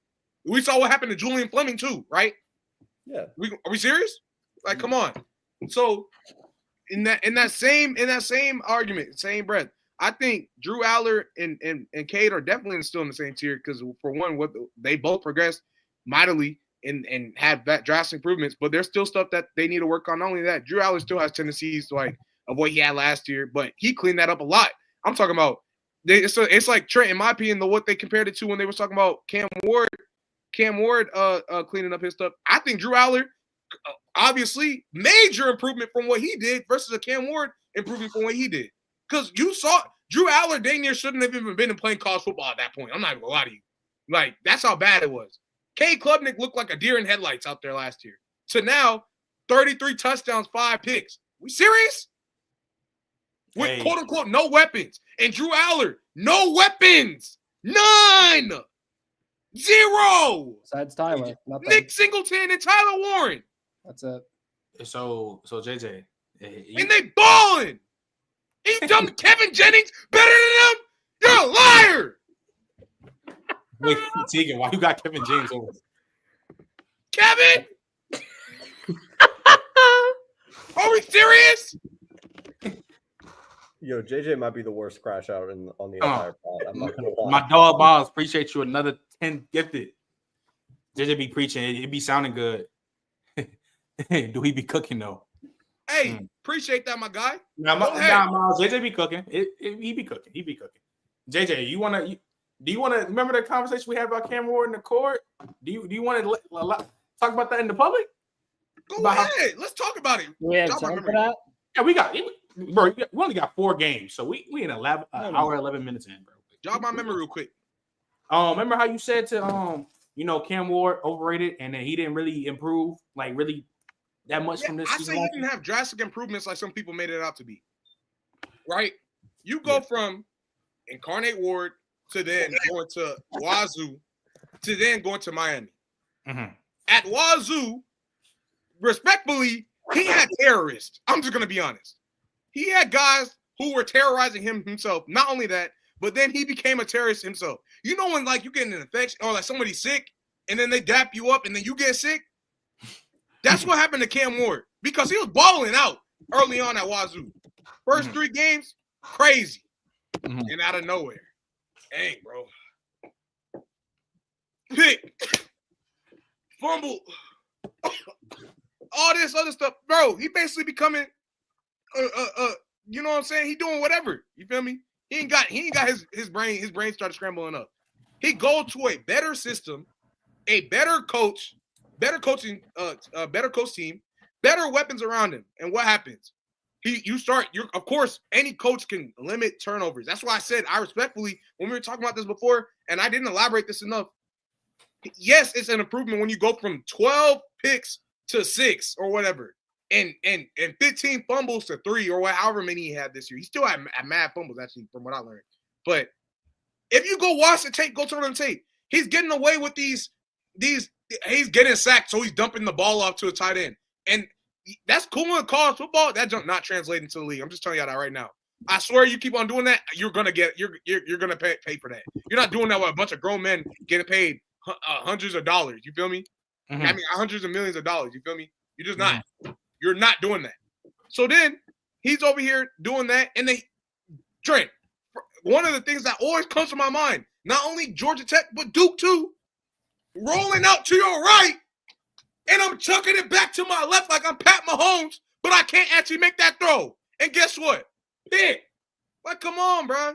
All I'm saying is he still has the same tendencies. He's still the same dude. He lessened the likelihood of him doing it, though.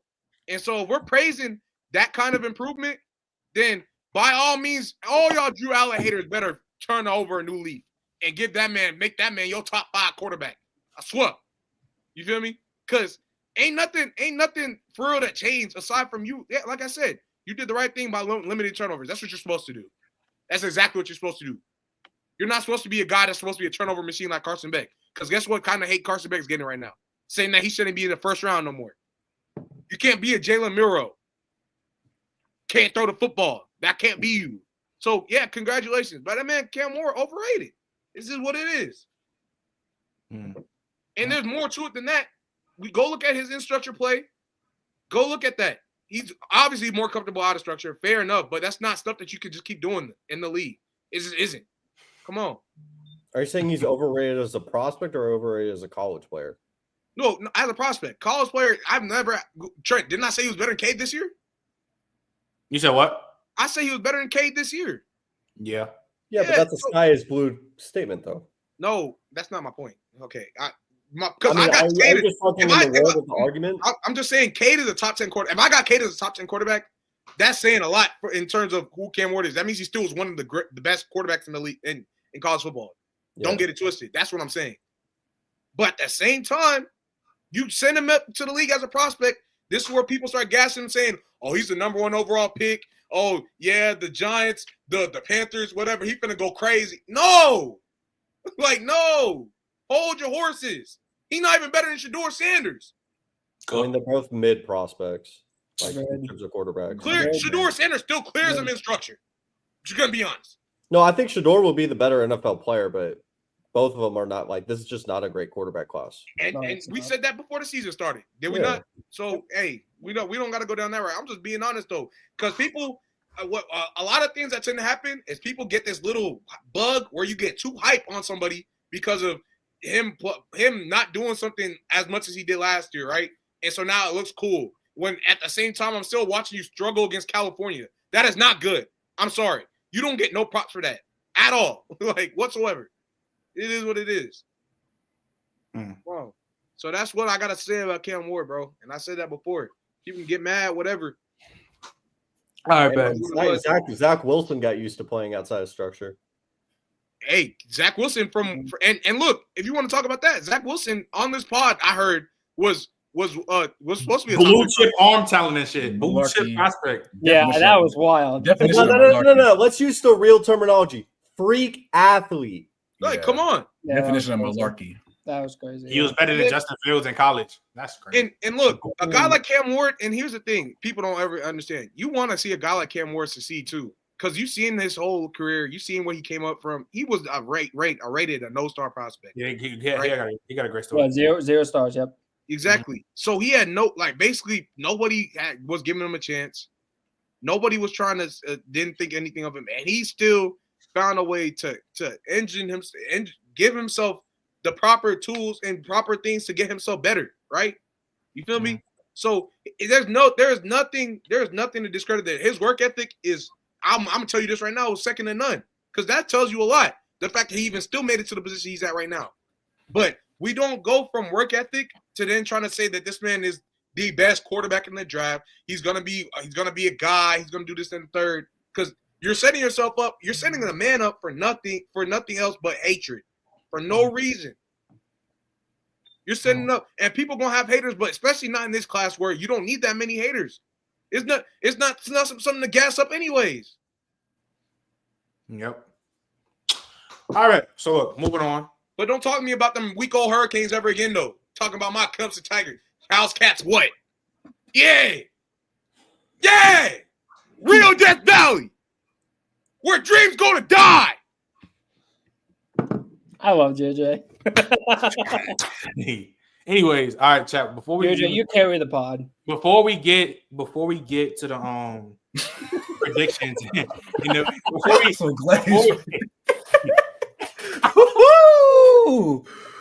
was some glaze right there. Yeah, I try to move that on because that was crazy. But come on, bro. Well, anyways, I'm serious though. Hey, look, my bad, but because we had Curtis Rook in the top 10 this year. Dylan Gabriel, top 10 quarterback. He was. He coming better than Dylan Gabriel? Huh? Nah. Well, no, he definitely got more potential, and I think he's just a better overall. Like he's going to be a better overall quarterback. Not this year though.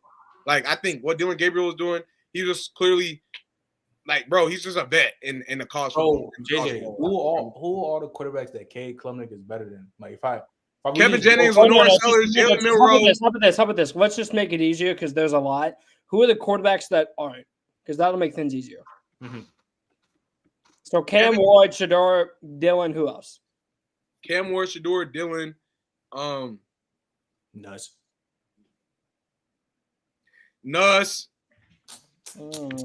Trying to raise, but you trying to. Milroe, Jurawa. Milroe wasn't better. Him and Aller, you flip flop. I don't really care. Lenore Sellers. He's better than Lenore's. Nico. Yeah, Nico. Him and Nico in the same tier, but I got Nico over him. What else? There's Sam Levitt, Curtis Roke, DJ Lagway.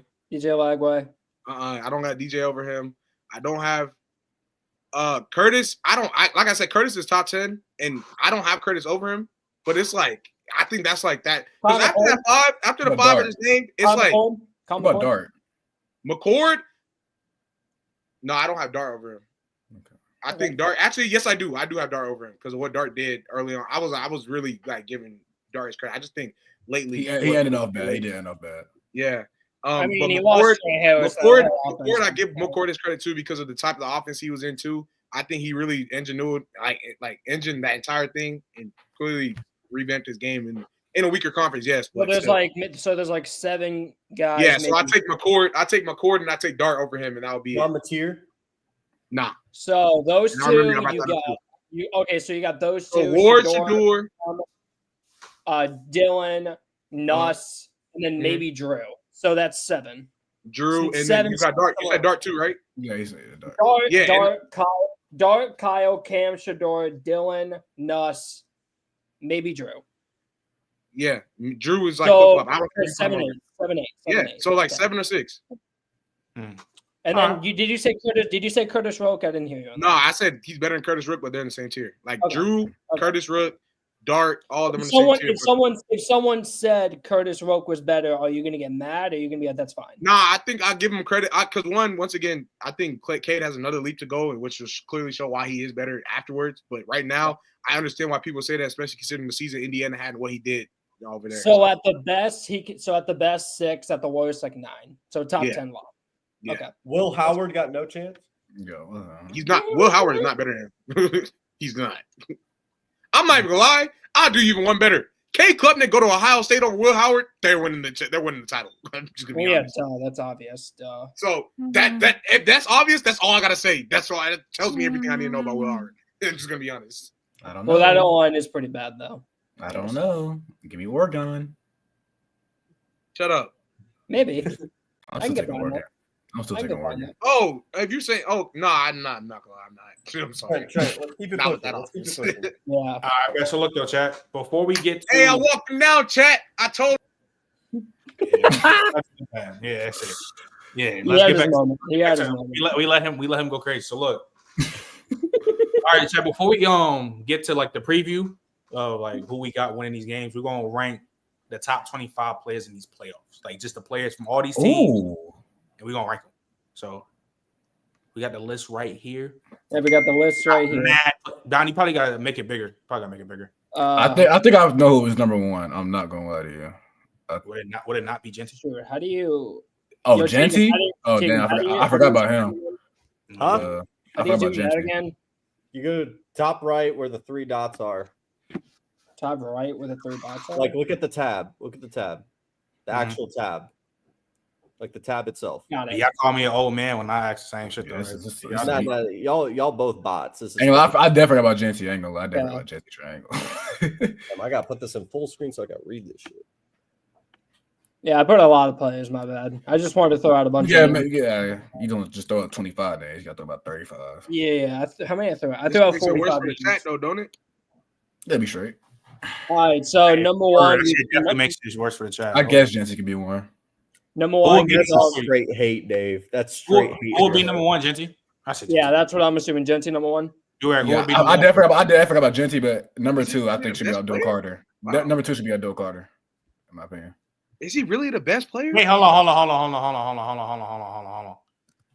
Hey, I did forget. I'm not gonna lie. I forgot. We are doing mad niggas. Yeah, I'm not gonna lie. Number 2 isn't Abdul. It's Caleb Downs. Yeah, I was gonna say Caleb Downs is better than Abdul. I ain't mad at it. This is crazy though. Wow, GT really is the best player out of every. There's not a player I would put. Yeah, I'm looking at this shit like it's like Calvin, James Pierce. I would do Abdul next. Will Kelvin be 4? I'm just gonna type the name. That'd be easier. Is Kelvin really above Jade? Yeah. Hold on, like take a second. We got Kelvin. If Kelvin's the standard, can you find anybody that's better than Kelvin?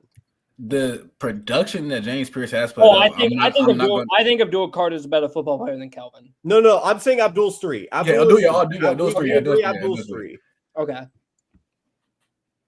I can tell you right now, Jack Sawyer is not making this list. I can tell you right now, Quinn Ewers is not making this list. I can tell you right now, Isaiah Bond is not making this list.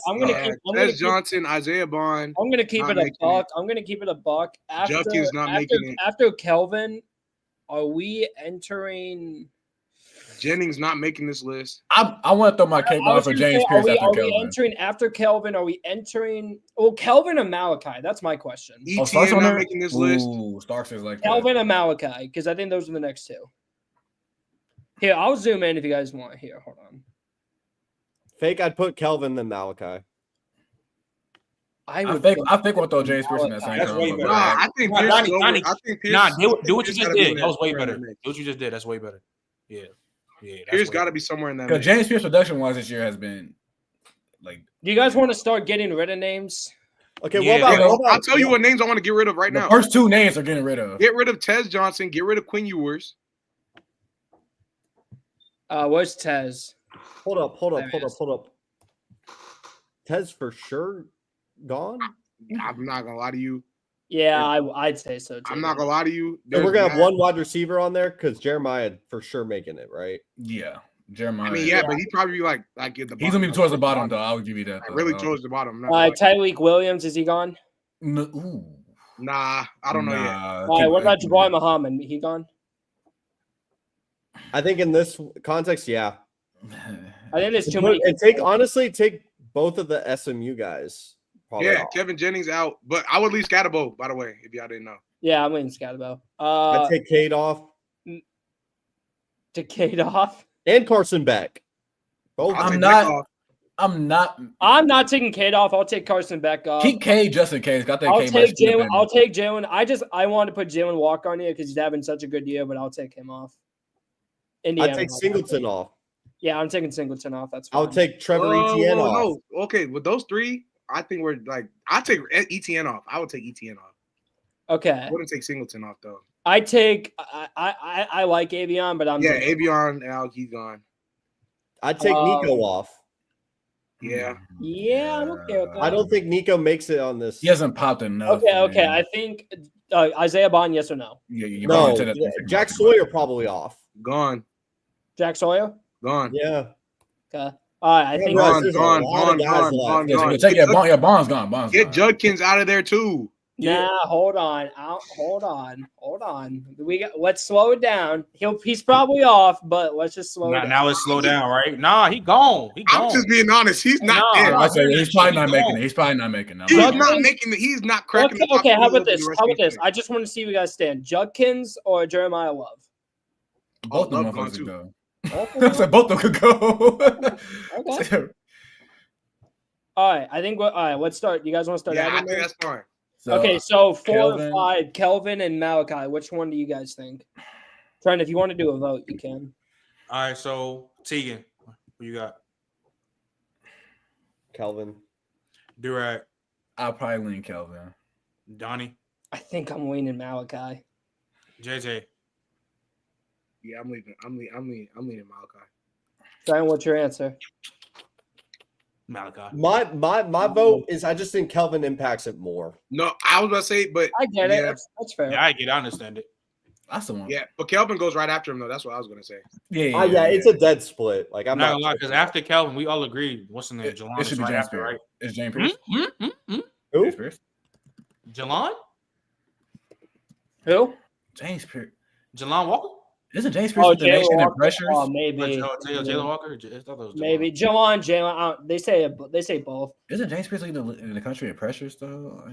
I think Jalen Walker's a better football player than him. Yeah, but also we got to just talk about Well, I think about impact too, though, because if we're talking impact, are we entering Scatterbo and Tyler Warren range? If we're talking impact, Tyler Warren. I think no. So here's the thing: it's just like the way I look at it, I kind of mix both in terms of like what you're actually, how good you really are, but also how much you impact the team around you, right? So a team like Arizona State is clearly not in the position they are without Scatterbo. right? But he's just not better than a guy like Jalen Walker, though, right? You feel me? Yeah. So, are we doing the best just in general, or what are we thinking? I think it's a balancing act. I think you got to put the clear-cut best guys up top. Then I'd say Jalen Walker then next. yeah, because like I said, GT to me, he's probably the best, and he literally impacts every I'm not gonna lie. Here's the thing: there's some other guys you got to take off the list. I would scroll down a bit. Mitchell Evans. I'm taking Mitchell Evans off. Yep. How many spots do we have? We have 15 spots left. We have 2, 4, 7, 9, 11, 13, 15, 17, 18, 19, 20, 21, 22, 23. We have 24 people left. I don't think Cade gets in that 20. That's not me trying to have a Clemson agenda. I just don't like. There's a bunch of guys I think I would take over. Yeah, but I'm saying the way I look at it, Gabriel is on there. Gabriel should not leave the top 10 for one. Like, I think he has to make. Listen, if I'm gonna keep it real, if we're talking best in college football, and I like him as a prospect, but as a football player, Michael Williams, is he top 25? I think Jalen Walker's been better than him this year. I agree.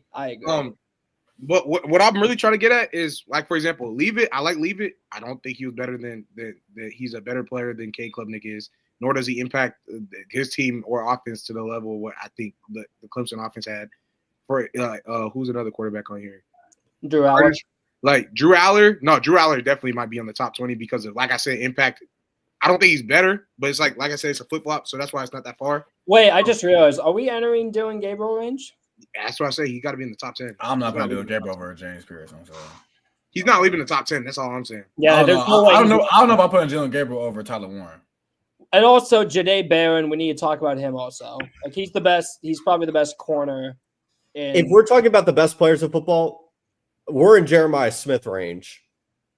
I had to say it, bro. We're talking about the best players of college football. Dude, is he Jeremiah Smith, bro? I like Jeremiah Smith, but like over Janae, over who else? Like Jalen over Warren. I don't know, man.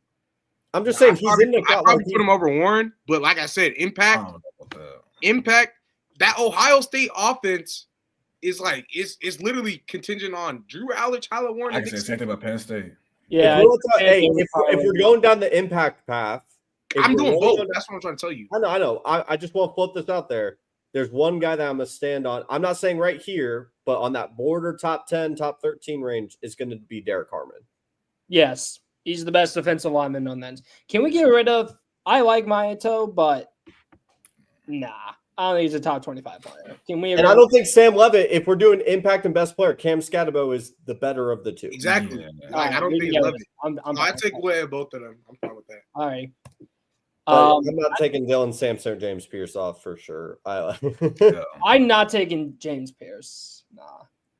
I think it's Jalen Walker or James Pierce. I think those are the two. I say Jalen's next. I think Jalen Walker's next. Who's had the better year? I got Pierce.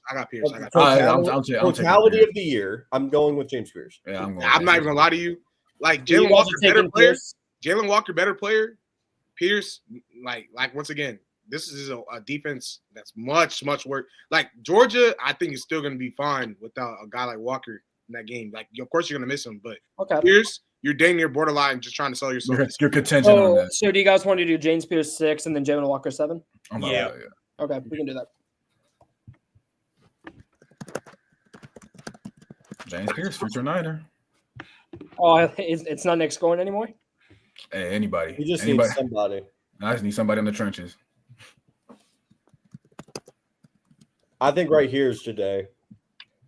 Jade then Dylan. Dylan then Jade. Yeah, Dylan not going over Tyler Warren. Dude, Dylan's not over Tyler Warren? Over Tyler? I don't know about that, man. I'm not even gonna lie to y'all. Y'all are trolling low key. Yeah, what? Yeah, I'm sure. I'm sorry. You have to credit the one quarterback in this entire playoff that you 110% trust. Hold on. He's literally. Oh yeah, Dylan. Yeah. Most trustworthy quarterback, Heisman finalist. Yeah. We about to say Tyler Warren is over Dylan Gabriel? Are we like, come on, bro? No. You're right. I like Tyler, bro. I like Tyler. No. I agree. Are we serious? As a football player this year, yeah, I'll Tyler Warren. He does not impact the game more than Dylan Gabriel. Shit. I can be there. Are you serious? Dude, Dave, I like Tyler. But He's the single thing that's consistent on that Penn State team. What is this That pass game version of Bo Nix. You said what? Do you think like Dylan Gabriel's just a complete worse version of Bo Nix? I mean, he is. But like not about like. I don't think that like Dylan Gabriel's on this list. Wait, I'm saying, going Tyler Warren if I go Dylan even if he's still a worse version of Bo Nix, he's more impactful than Tyler fucking Warren. That's the positional need, but as a football player, we're ranking the top 20 Oh players. yeah, guys. Wait, hold on. Dylan, because someone brought up Dylan Sampson. Dylan Sampson or Cam Scatterbo? Samson. Oh, actually, no. I lied. I'll lean Samson. Samson's better. Samson's better. But both of them really do. Impact. They're both impactful. I think the level of impact is Scat. No, but no. I think that both their level of impact, low-key, is similar though, because like Tennessee offense, Nico. It'd be if Samson helped cover up a lot of Nico's growing pains. Yeah, right. A lot of them. I would lean Samson, and he also played against a much more difficult schedule. I would. Well, if we're talking better player, I think it's Samson. But if we're talking impact and better player, I think it's slightly lean. I think the impact's the same. I can't even lie. Yeah, I agree. That's what I was thinking about. Tennessee's offense with their wide receivers and their inconsistent quarterback play. Samson straight up won them that game. Can you pull the thing back up? Hold on. Okay, so I just want to throw this out. So, can we just all agree outside of Dave, Dylan Gabriel?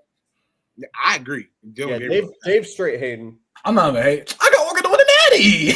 Trent, you got to win the natty. You telling me Tyler Warren is more? As a better football, I think he's a better football player, and I think the impact is like offensively it's Tyler Warren and friends.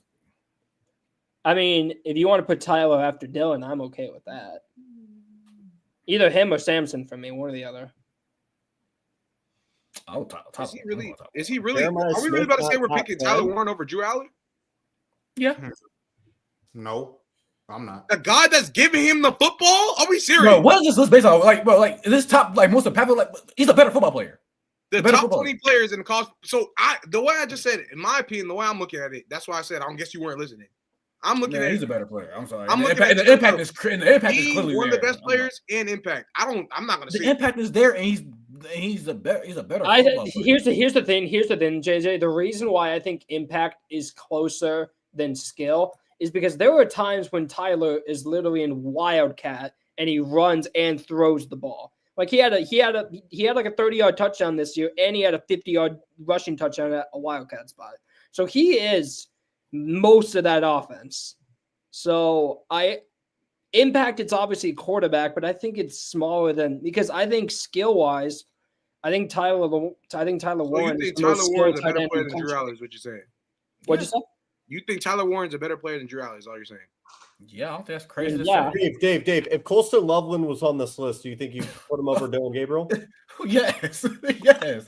I'm gonna keep it consistent. I'm taking Colston Loveland over. I'm taking Colston Loveland over Tyler Warren too.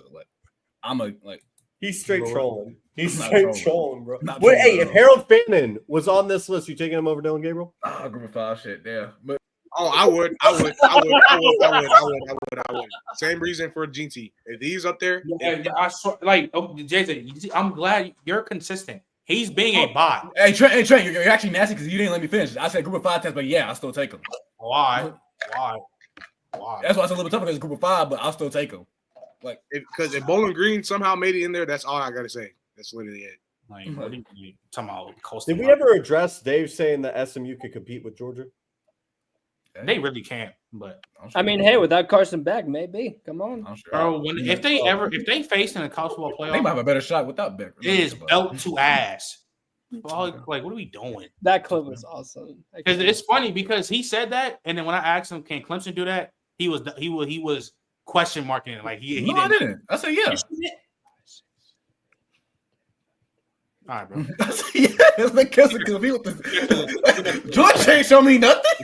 Let's get back to the list, bro. Because when I say Georgia ain't show you nothing, but they won the SEC. Shit's crazy, bro. All right, so we have 11 spots, by the way, and we have 19 people. So you guys want to get rid of some people? I'm okay with that. I think these. Let's just get to the people. Yeah, we just can go and like. I think it's good to. Okay, so 9: Jahdae Barron, Tyler Warren, Dylan Sampson, Drew Aller, whatever. Jeremiah Smith. I just don't think Jeremiah Smith impacts the game more than a guy like. Well, he does, but like I don't think considering like going back to what we had the conversation earlier. I will say this: Jade is a much more needed asset to that Texas team than like a guy like you would have to put up Jeremiah because you still had Emeka, you still had Carnell, you still had these guys. You feel me? That you could still have been OSU regardless what Jeremiah playing as well as he did or not would have still been a lock for the college football playoff by a lot of people's standards. So for sure, I would. Do you think if it was up to me, I'd do Jade. I would do Jade. Or wait, Tyler Warren, Jade, and then the conversation starts with everyone. Probably Dylan Sampson. Yeah, I put Sampson. I put Allard. Then I probably put Smith. So Tyler Warren's next, though. Is that what you guys are saying? Yeah, I think that's fair. I do think that's fair. Like thinking about it even more, I do think that's fair. Okay. And then who did you guys? Because I know there was another name that team said. Like I said though, if somebody told me that they'd rather have it'd be Jade next. It'd be Jade next. Yeah, I manage Jade. Yeah, I think it'd be Jade next, man. Jade Barron. Okay, I'm all right with that. And then it's like the conversation is guys like Dylan Sampson, Derek Harmon, and Jeremiah, and like Peter Woods. No, Josh Simmons in this combo with Jeremiah. What about Xavier Watts? We haven't brought him up yet.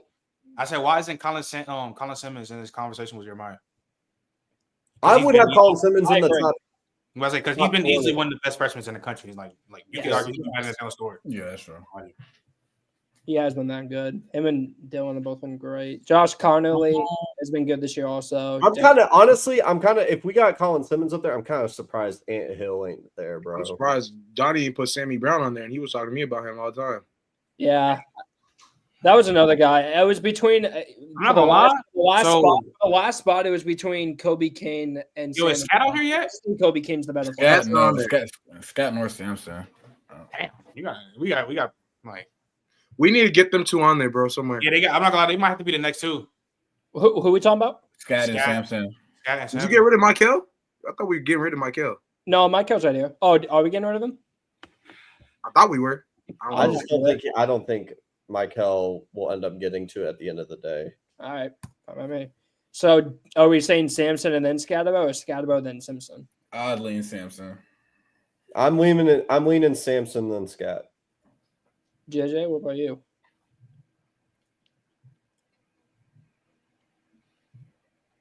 JJ?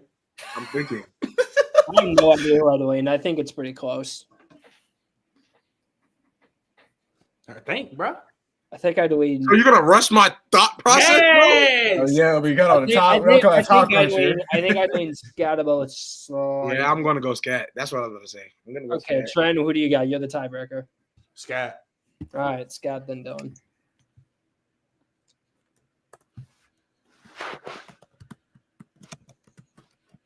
Oh, shoot.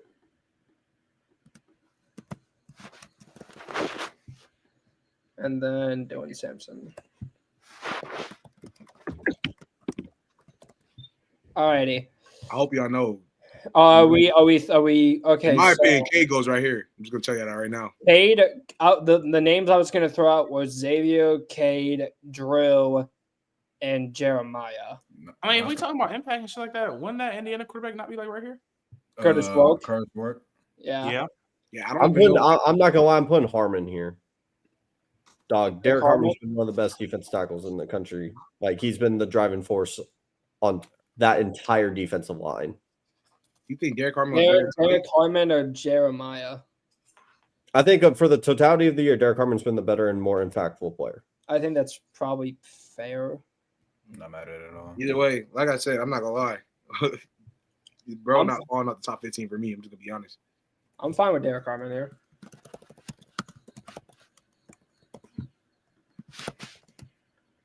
And then are we saying Jeremiah next, or are we going to lean one of the quarterbacks? Honestly, I respect y'all's thought on Colin Simmons and Jeremiah being back to back.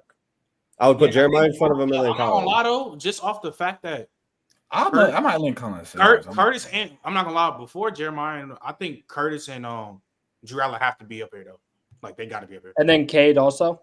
Yeah, like all the quarterbacks have to be above them. I'm not So the quarterbacks. Okay, so hold on. We have how many spots? So 3 quarterbacks. 1, 2, 3. If you want to tax Cade, I guess for having a defense that also. I'm not taxing them. No, I'm talking about for having a better defense than them, so that way it aids him in a way. Yeah, I just think like what he's doing with the offense. Even then, I think that's to an extent because if Cade don't get Clemson going, it's over with.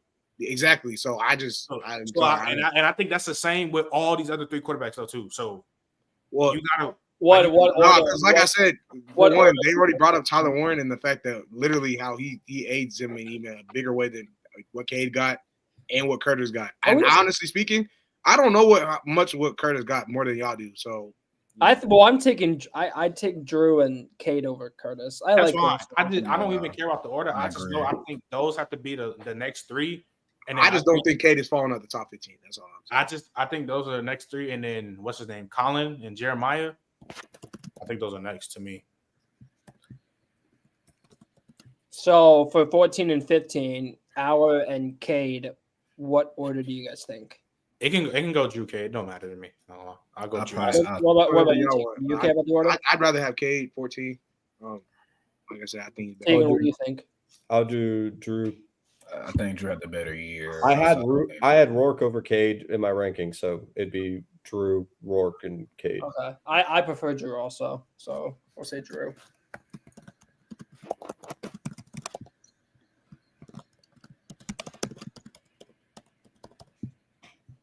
Alrighty, and then okay, hold on. So Drew Auer, and then I got rid of Curtis Rourke already. Whoops. Mm-hmm. Alrighty, and then who said Collins? Are we doing Colin Simmons or Jeremiah? I lean Colin Simmons. I think he's. An edge is going to be more impactful. Yeah, I think it's just. Yeah, I think they should go Colin Jeremiah. You agree with that, Tegan? I would have Jeremiah Colin. What about you, JJ? Yeah, I said Colin Jeremiah. Why would you have Jeremiah Colin? I'm fine with Colin. I think Jeremiah had the better freshman season.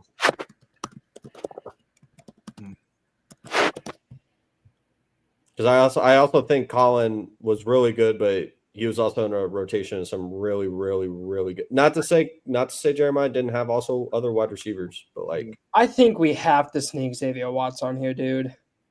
I think he has to be on I'm here. looking at Josh Conley. I like what Josh Conley has been doing. Scroll down to the bottom. Is this the left? So the last one here, I'll just move. I think the last 2 probably gonna be Xavier and then probably Barrett Carter over Peter Woods. I don't know about putting. Okay.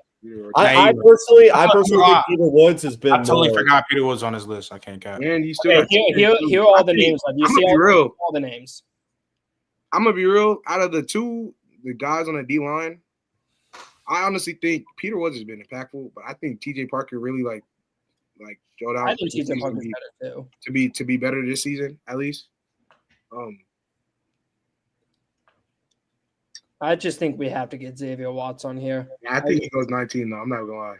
I agree. I think Notre Dame, the only thing that makes me mad about them is, like I said, they're doing stuff that they shouldn't be doing. Bro. How come Riley Leonard wasn't on this list at all? Yeah, okay, we're moving on. Has Riley Leonard not played a lot better? As a passer, and I mean, as a passer, I don't care if you're a running back playing, bro. Like he has also played better. But I also don't think he's better than Xavier Watts, especially after Morrison went down. If you want to have him as normal, I think it's disrespectful of Donnie to have Quinn Ewers on this list and not Riley Leonard. But that's just. I just threw the list together. That's all I did. Nah, I know the agenda. I'm down with Xavier Watts in 19 though. If you guys are. I just, like I said, I'm gonna put him there. But look, for example, that's why I would take off Andrew Makuba, because like I think that defense, he has been a reason why that defense has been there. But I would take him off because of that. But then at the same time, Xavier Watts in that Notre Dame, he's lucky that he can't pick what they do, because they're wrong for how they do their games, how they do the stuff, so they can be automatic playoff locks. Basically, it's kind of sad in my opinion. even looking back at it, I might just fake Dylan Gabriel should be top 5. Where do we put him? We put him at 8. I would almost put him. You put him over Kelvin? I don't know about that one. No, I would put him in between Banks and Pierce. Banks and Pierce. I know why you laughing because you sad. No, I'm sad. And that's why I'm not tripping if you just said that though. I'm not tripping. I don't think that's wrong. I don't think that's wrong. Dylan Gabriel, I just kept staring at it. Dylan Gabriel at 8 was rubbing the wrong way. So hold on. So do I put him above Pierce? Yeah, I'm so fucking sure. How is that ridiculous, bro? Bro, he's not a better football player than James Pierce, bro. I'm sorry. But we're also counting impact though. If we're gonna James Pierce for that defense, good God. Dylan Gabriel's impact outweighs James Pierce. Just for position of value, but I ain't gonna lie, that shit. I mean, it's a bigger gap. It's a bigger gap being matters though. Him being a better player is a bigger gap than him having than the impact gap, in my opinion. I don't agree with that because you wouldn't have Oregon winning the championship if that was the case. Hold on, real quick. What names? I got to win next year, Dante Moore. So what they got to say about that? What names do we want to get rid of on the list? Makuba. So you think Dylan Gabriel's a system player? I don't think it's just about Dylan Gabriel is good, but when it comes to people like James Pierce, I don't think he's not winning no fucking natty with Dante Moore, bro. I'm sure. Hey, I'll be back this time next year. Kobe King, question mark. Kobe King. I'll be back this time next year. Dave, you got the curse. We saw. It's one of them Clemson players. It's one of the Clemson players. Derek Carter, get rid of him. Get Kobe King out of there. I like Kobe King a lot, though. He is pretty good. Josh Connolly. That's sad. Josh Connolly a dog. Josh Connolly or one of the two Clemson players? I mean, if it's going to be one of the two Clemson players, I'm not gonna lie. I don't know about y'all. I think they both impact their impact is much more felt than Connolly's. I'm being honest, but y'all can make your decision. I don't care who his last one go. I see what Josh Connolly did against Penn State. That's all I gotta say. Yeah. I see what Penn State did against Minnesota too. Yeah, you nasty. If I'm voting for a guy, I'd vote for TJ Parker. That's my answer.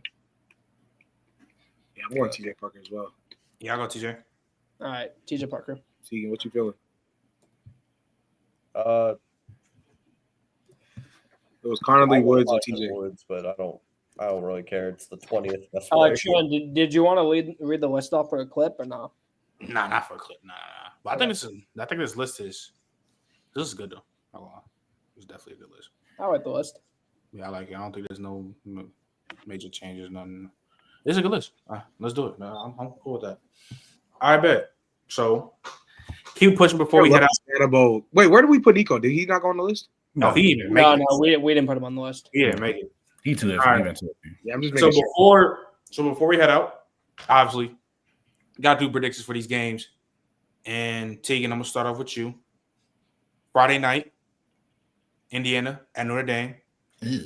I think Notre Dame is like what they like minus 7.5 on the spread or something like that. Yep. Who you got? Hey man, I'm gonna just say this. When everyone's hyped up about Notre Dame and think they're gonna be all good. Oh, did my bet just cash? Swear to God. Swear to God. Oh, that's a bet, bro. I swear to God. How much you hit? I just won $40 because Jay Knott just ran for 50. Oh, they're playing right now. I don't even know. Yeah, they're playing UNLV, and his line was 49.5. Yeah, that's crazy. That's absurd. Okay, anyways, back to what I was saying. Everyone's getting hyped about Notre Dame. They got all that momentum. They're feeling nice, just like they did when they beat A&M.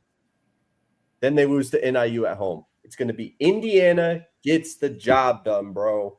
I'm telling you right now, Indiana's beating Notre Dame. Donnie? I thought I was going to be the only one walking up here and saying that. I completely agree. I think Indiana matches up well against them. I think this is an offensive line that's getting a little disrespected. They get tossed around by Ohio State and they get tossed around by Michigan, two of the best defensive lines in the country.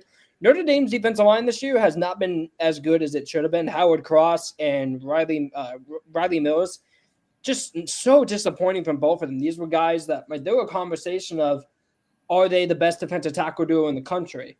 Like PFF compared that with Kenneth Grant and Mason, and it just hasn't been at all this year. I think as long as Indiana's offensive line holds up, they keep Curtis Roque clean. I love those wide receivers at Indiana, and the big thing, no Benjamin Morrison. That's huge for them. So because of that, I'm going to win Indiana. You're right. Yeah, I'm never gonna bet Notre Dame in a playoff game in my life. I don't trust. I don't trust that team. It's something about it. They don't ever come up big for the big game. I'm gonna lean Indiana. They're the hot team. Cursinetti, you gonna get that team right, man. Let's go. JJ. Yeah, I got Indiana too. So I wasn't gonna say nothing else. Yeah, I'm the only one who got Notre Dame. Yeah. Yep. Yes, sir. JJ, back on you. SMU. I'm not gonna lie. This is gonna be the best playoff atmosphere, period. But SMU at Penn State, that's gonna be crazy. Penn State winning. Sadly, I do think SMU should be. Look, here's my thing though. SMU was actually gonna go out there. It's gonna be a dogfight. Yeah, I'm dead serious. Penn State in dogfights with USC, Minnesota, and y'all think I'm gonna sit here and act like SMU, Kevin Jennings, and the rest of the boys can't give him business too? Yeah, all right, it's gonna be a dogfight, but I got Penn State winning. Durag. this is a tough game because I don't know what version of Penn State we're gonna get. They're so iffy to me. I don't know if we're gonna get a good Drew Aller game or we're gonna get a terroristic offensive game from Penn State. I'm gonna ride with SMU though. I'm gonna ride the agenda. I gotta rock the agenda. I gotta see it through. You better rock the agenda. I ain't trying to. Yeah, we're going SMU, man. Come on, Donnie. I know Tegan's been following a lot of SMU this year with all the connections he has. And I think the one thing that we can both agree on, SMU, I know their defense isn't great, but the one thing about their defense that is great is their safeties are some of the best in the entire country. They've been balling out in that secondary. I'm not saying that they're going to lock down Tyler Warren. No one's been able to do that. Like even Ohio State struggled with that, just leaving their corners in the outside. They had problems with him. I'm not saying they're going to lock him down, but if there's any team that could slow him down enough, it's them. But I just don't know how they're going to be able to stop the run, especially if Nick Singleton gets going. So I think this is a run-heavy game. I think Alec does a good job. I don't think he has a crazy 100-yard game. I think they lean on the run. Give me Penn State to win this game. SMU is covering. I don't think 11.5 is too mean. I think It's not a lie. If SMU win, Boise State is walking on that game, bro. Yeah. And Donnie, here's the thing that you ain't considering. SMU's top 10 in the country in run defense. Are they? They're number 6. Interesting. Tegan, who you got? And even with that, it ain't gonna matter. You're sick. Oh, you're sick. Here's the thing. SMU's average temperature over the course of the season, 75.5. Damn. They're going into 20-degree weather. Most of these guys either transferred from Miami to SMU or they're from SMU around the Dallas area. If you're trying to tell me that weather ain't going to matter in a whiteout night game, you're lying to yourself. I don't think a ton of points are going to be scored. I just don't think SMU is going to score enough. And it's honestly going to have to be on our shoulders to win this game. SMU's back half, I mean, y'all saw what Cade was able to do in that first half. Their secondary is really good or really bad and was able to get exposed in that ACC championship game. And I think Kevin Jennings has had a turnover problem over the past couple weeks. I think it's going to be belt to ass. I don't think they cover, but I think it's going to be one of those games where it's like they win by 10 and SMU's like scrapping for first downs. All right, bet. Back on you, Tegan. Matter of fact, no. Then I'll put it in. Clemson at Texas. Texas is the 11.5 point favorite. JJ, no bias. Who you got? Man, I got them. Death Valley Cats, man. You know what I'm saying? Going in, though. And Quinn Ewers finna lose another game to my boy K. Klubnik, okay? It is what it is. It's going to happen. It got to happen. Chat, they've been against me all year. I got what I wanted. I just need to win another one now. So let's go. You feel me? We made the CFP, but now I need us to beat the – I'd be wrong if I said I didn't want us to win this game. We're going to win. Without a doubt. We're going to look really good. TJ Parker going to get to them. Tegan? I'm going to give some actual analysis before JJ thinks I'm just having hate in my heart, but Texas is going to put a real belt to ass on this game. I don't think a ton of points are going to be scored, but this is objectively just a really bad matchup for Clemson. You know who's really good at creating 20-plus yard explosive plays? Texas. You know who's really bad at covering them?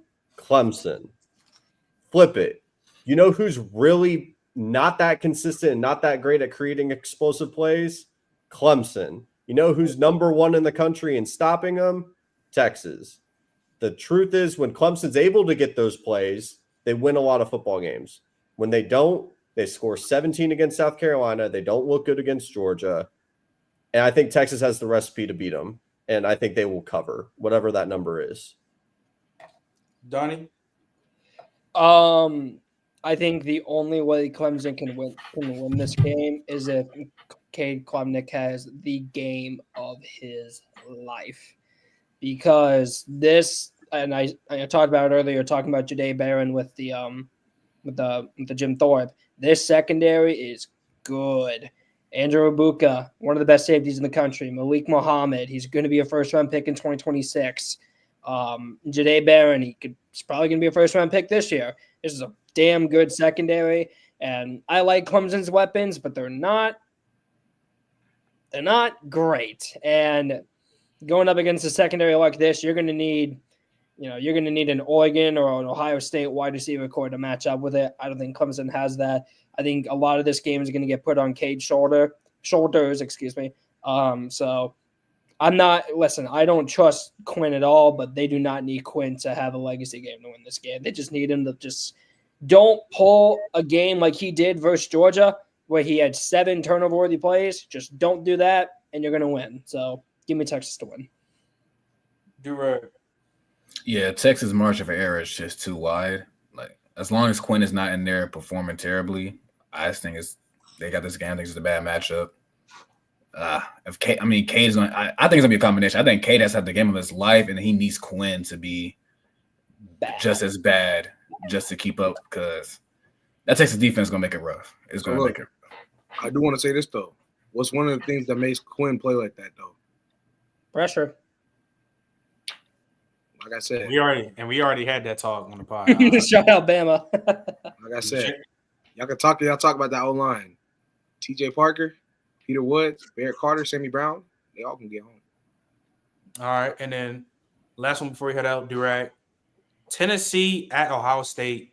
Ohio State 7.5 favorites. Who you got? I'm going Tennessee. I do. So I knew people would do that too. Ohio State, the O-line been beat up. I think James Pierce is going to have a damn great game. I think that offense, I'm banking on Nico starting to get a little bit of spark. I don't know if he's going to just heat up off rip, but I think I'm going to start seeing some flashes. And honestly, if it's not Oregon, Tennessee might be my sleeper to win the Natty. I'm not going to lie to you. Like, I feel very good about Tennessee going to this college football playoffs. Donnie? Here's the thing about – am I lagging? We good? No, you good. Okay, I thought it was – hold on. Okay, we're good. My screen was bugging. See, the thing about the offensive line and what makes it so interesting, I think this team can, even with all the tackles hurt, I think this team can win while allowing edge pressure. I think they can. The problem is when you allow interior pressure. I think that's the problem.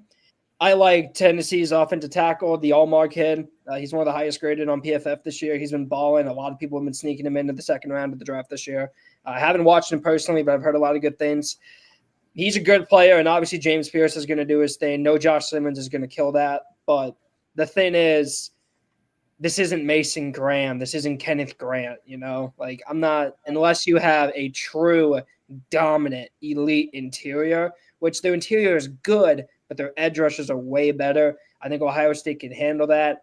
Even though Tennessee's defense has been way better than any of us expected, and we all expected that to be the weak link, I'm just going to rock with Ohio State just because I think they just have more talent. So I'll rock with Ohio State, but I'm confident in Tennessee's going to cover. Tia? Yeah, I think I'm with Donnie. I think 7.5 is a lot of points, even if it's at home. I know Ohio State feels really, really confident in this. I just think the close games that Tennessee had, and one of their big losses was to Georgia, and it was a pro-style offense the first time they ran into it. I think that secondary can be had. And I get they have some really good edge pressure, and it doesn't matter if you can push the ball downfield if you're getting pressured all the time. But this is one of those things where it's like, I would feel like the line would be 4.5, 3. This is one of those things where I feel like Vegas knows a little bit more, and I'm going to go with Ohio State to win, but I would expect 7.5 to cover. I wouldn't go anything below 7, though. I think Ohio State could win by 7, but I wouldn't think anything double digits. JJ? I got Ohio State. I'm going to be honest. I don't think we need to overthink it either. Tennessee going to be back next year, and they're going to be a much better team, much better players. Nico should be better. If he's not, then we're going to be talking about this team the same way we are now, if not worse. So, but right now, I believe Ohio State's going to win that game. Yeah, I got Ohio State winning too. If they lose at this first round, but yeah, hey, one thing I'm gonna give Davis credit on this. If they win, it's just another time where he was right about a team that everybody was talking bad about. The Vikings. Come on, Trent, who you got for the other games? Since I put it on my parlays, Texas, Penn State, Ohio State. I don't think there's gonna be no upsets this week. Upsets. I mean, Texas a lock to win the Natty, bro, for real. Like, here you go. Like, relax. I already started my streak back up. Won 500 last week. You trying to win a band, bro? Relax, bro. I'm bugging. But all right, though, chat. Appreciate everybody that came out, tapped in. Appreciate J-Rock. Appreciate Mouse with the super chats. That keep tapping in with us. You know, first time we seen JJ back on the college pod in a minute. First time Tegan have been on the pod for it's almost 2 hours. Holy shit. For a while. Keep tapping in with us. And yeah, man. Like, keep Enjoy going. the games, man. Enjoy the games. They're gonna be good. They're gonna be good. I'm telling y'all, chat, these is, you know, last year we was at around this point, we was on like the set, like 500, 600 mark, sub mark. Since we growing a lot, y'all ain't, if y'all haven't seen the old Heisman video from last year, go check it out. It's on the playlist. Is that where the Cam Newton shit started from? Oh boy. That's when these games are over and we finish all these recaps and we get back to these awards. Guess what we're gonna do? I'm gonna tell you, we're gonna do a preview, chat.